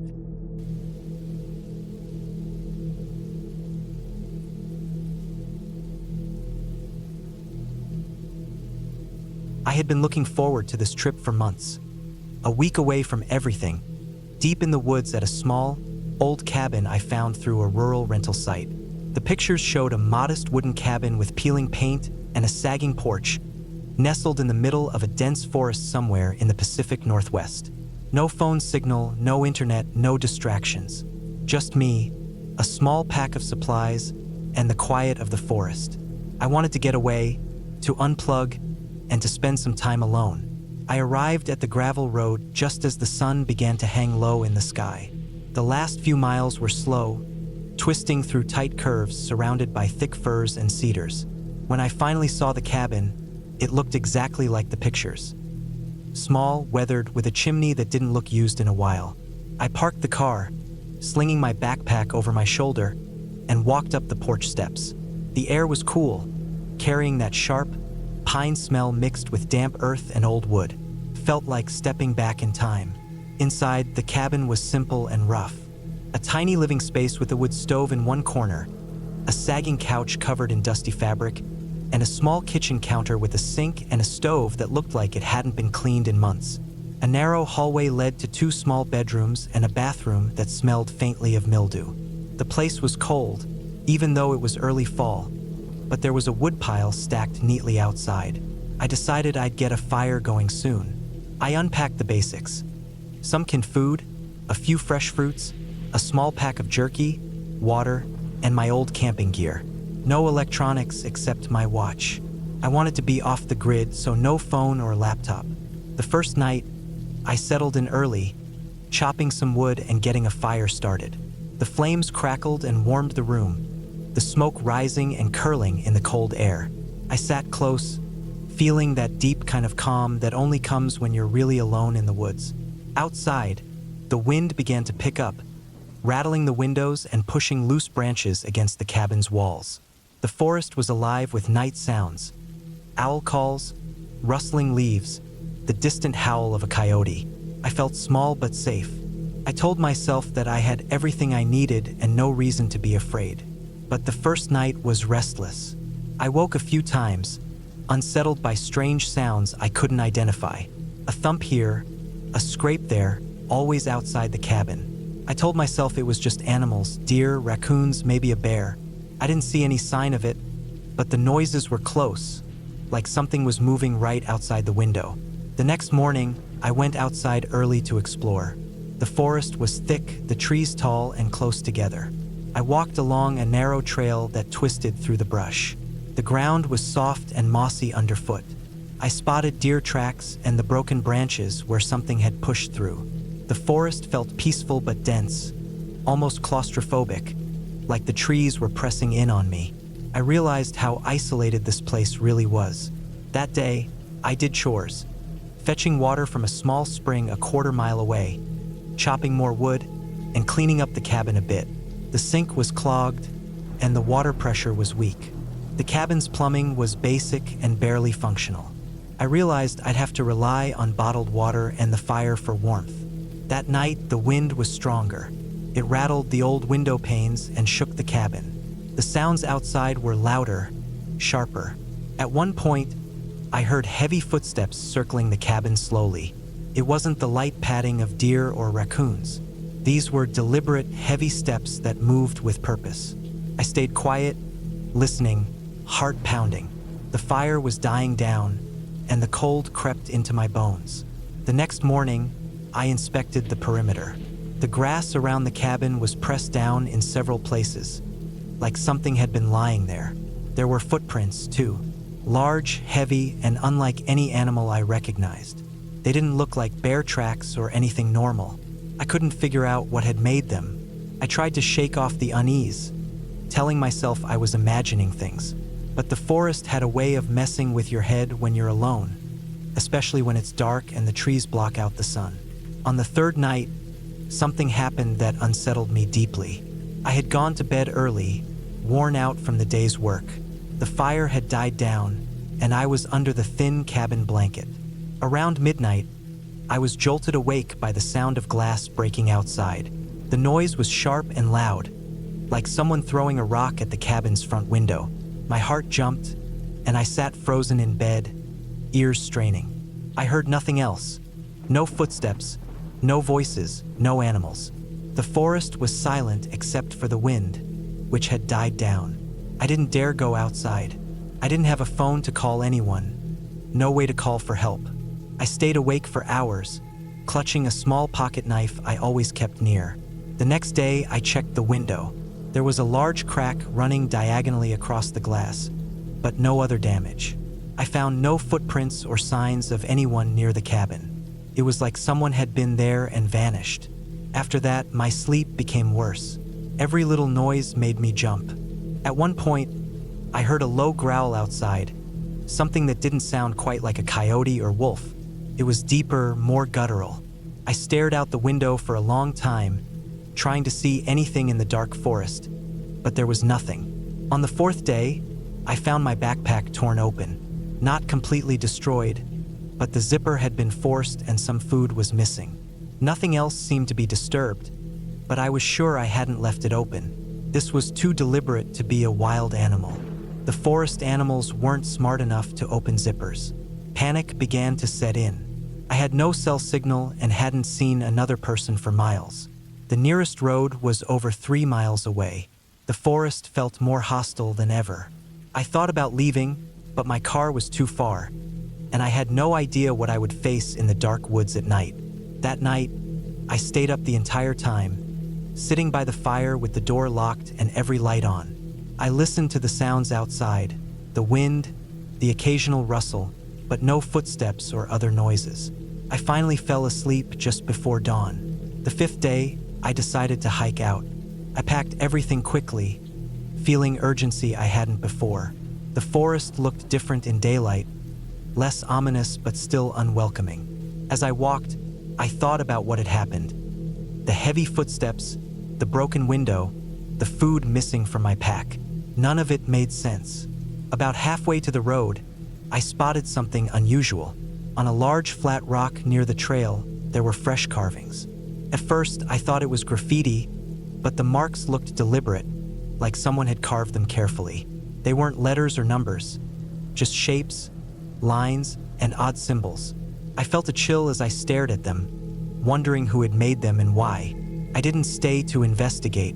I kept walking until I reached the road, where my car was parked. I started the engine and felt relief flood through me. As I drove away, I looked back once. The forest stood silent and dark behind me. When I got home, I called the local ranger station and reported what had happened. They said there had been no recent reports of intruders or incidents, but the forest was known for a few strange characters.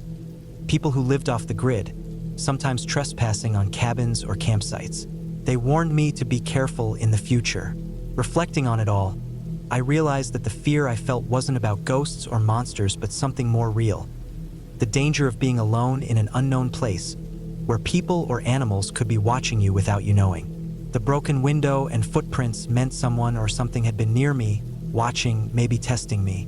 I never went back to that cabin, and I never took a trip so far off the grid again. It was a harsh lesson in being prepared, not just with supplies, but with awareness and caution. The forest is beautiful, but it is wild and full of things you can't control or predict. That trip taught me that sometimes the scariest things aren't what you imagine. They're the small, real signs that something isn't right, the feeling of being watched, the sounds that don't fit. That cabin was never haunted by ghosts, but by something just as unsettling. The real and silent presence of something or someone that belonged there and didn't want me.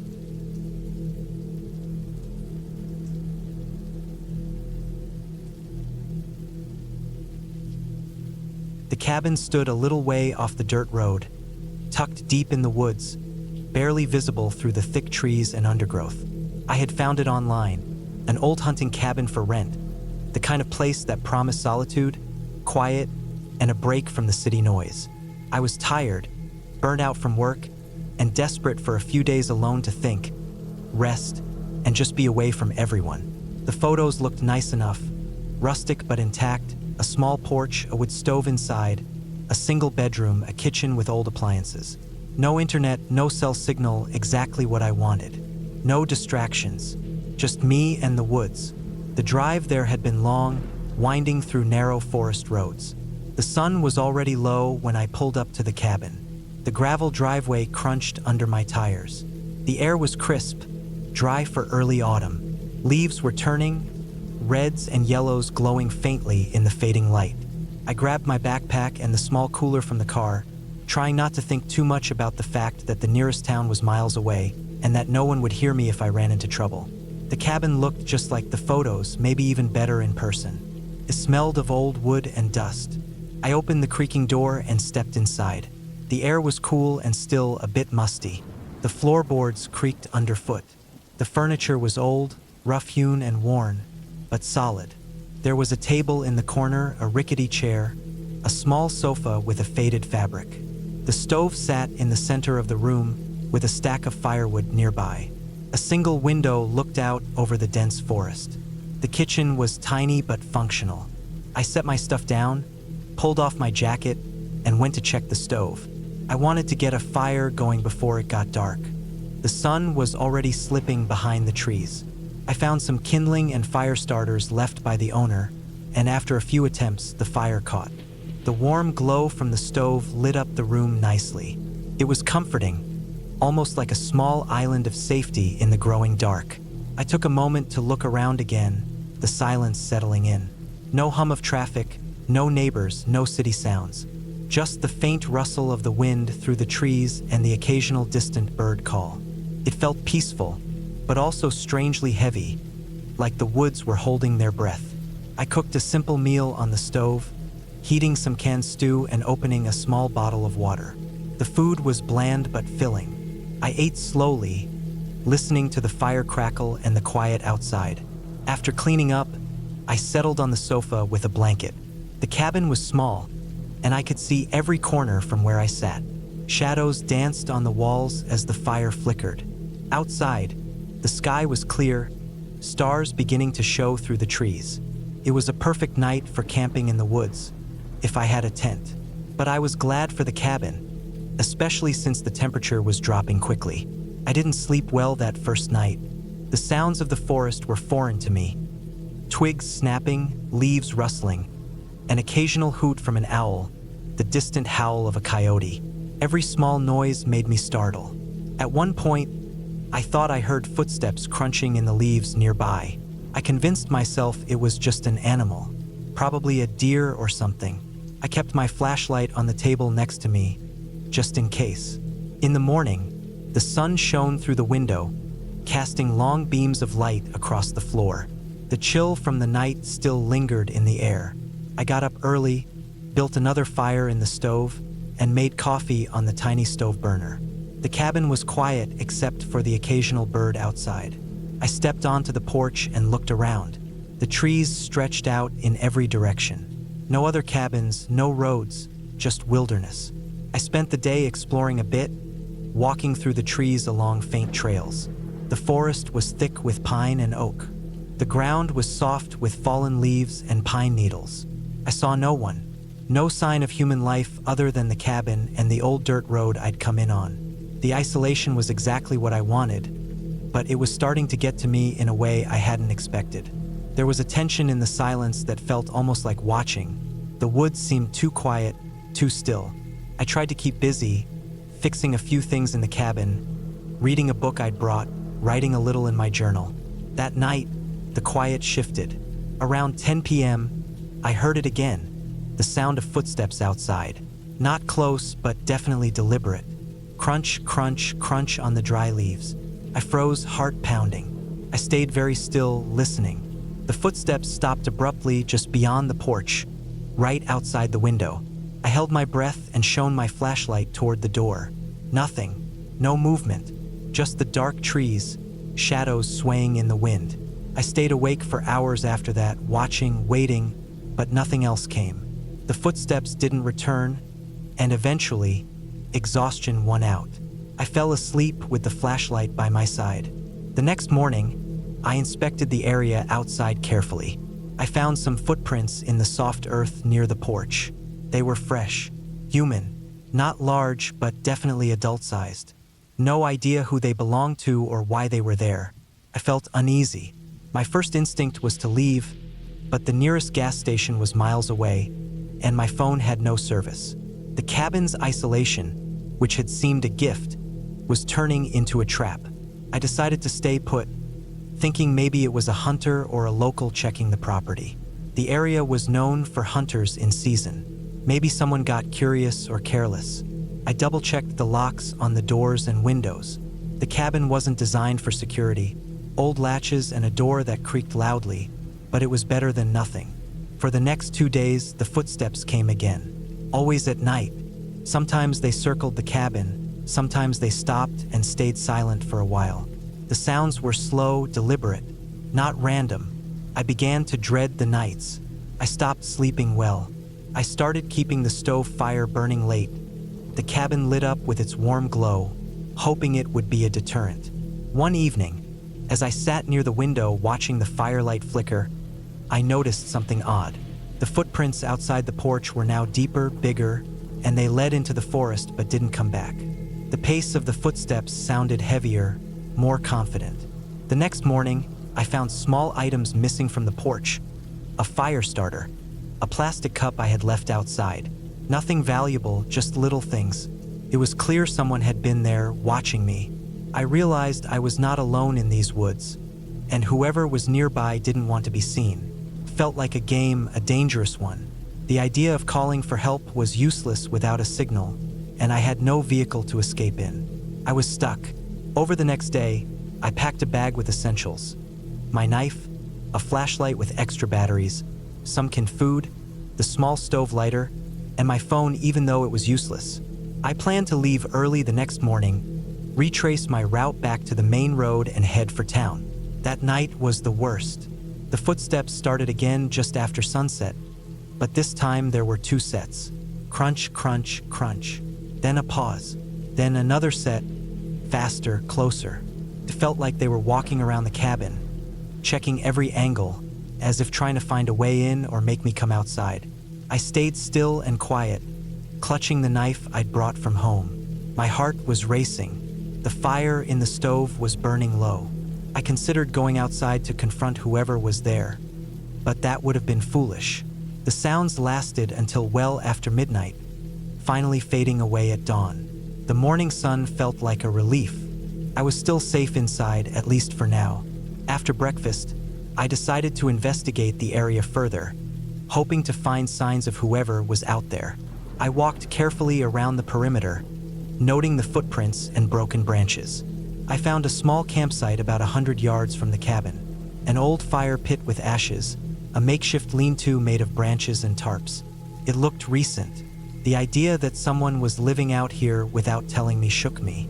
It wasn't a ghost story or folklore, it was real life.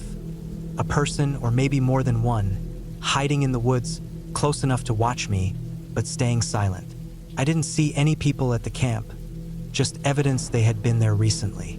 That afternoon, I stayed near the cabin, preparing to leave early the next day. I tried to make noise, banging pots and shaking the porch furniture, hoping to scare off whoever was out there, but there was no reaction. That night, the footsteps came again, but this time I heard something else. A low growl, deep and threatening, followed by heavy breathing. It wasn't an animal, it was human. I grabbed my knife and flashlight and stayed up all night, waiting for the sun to rise. When morning came, I was exhausted but determined to leave. I packed everything quickly, loaded my bag into the car, and locked the cabin door. As I pulled out of the driveway, I noticed something nailed to the front door. A crude sign made of bark and twigs, shaped like a cross or some symbol, clearly placed there while I was inside. I didn't stop to examine it. I drove fast down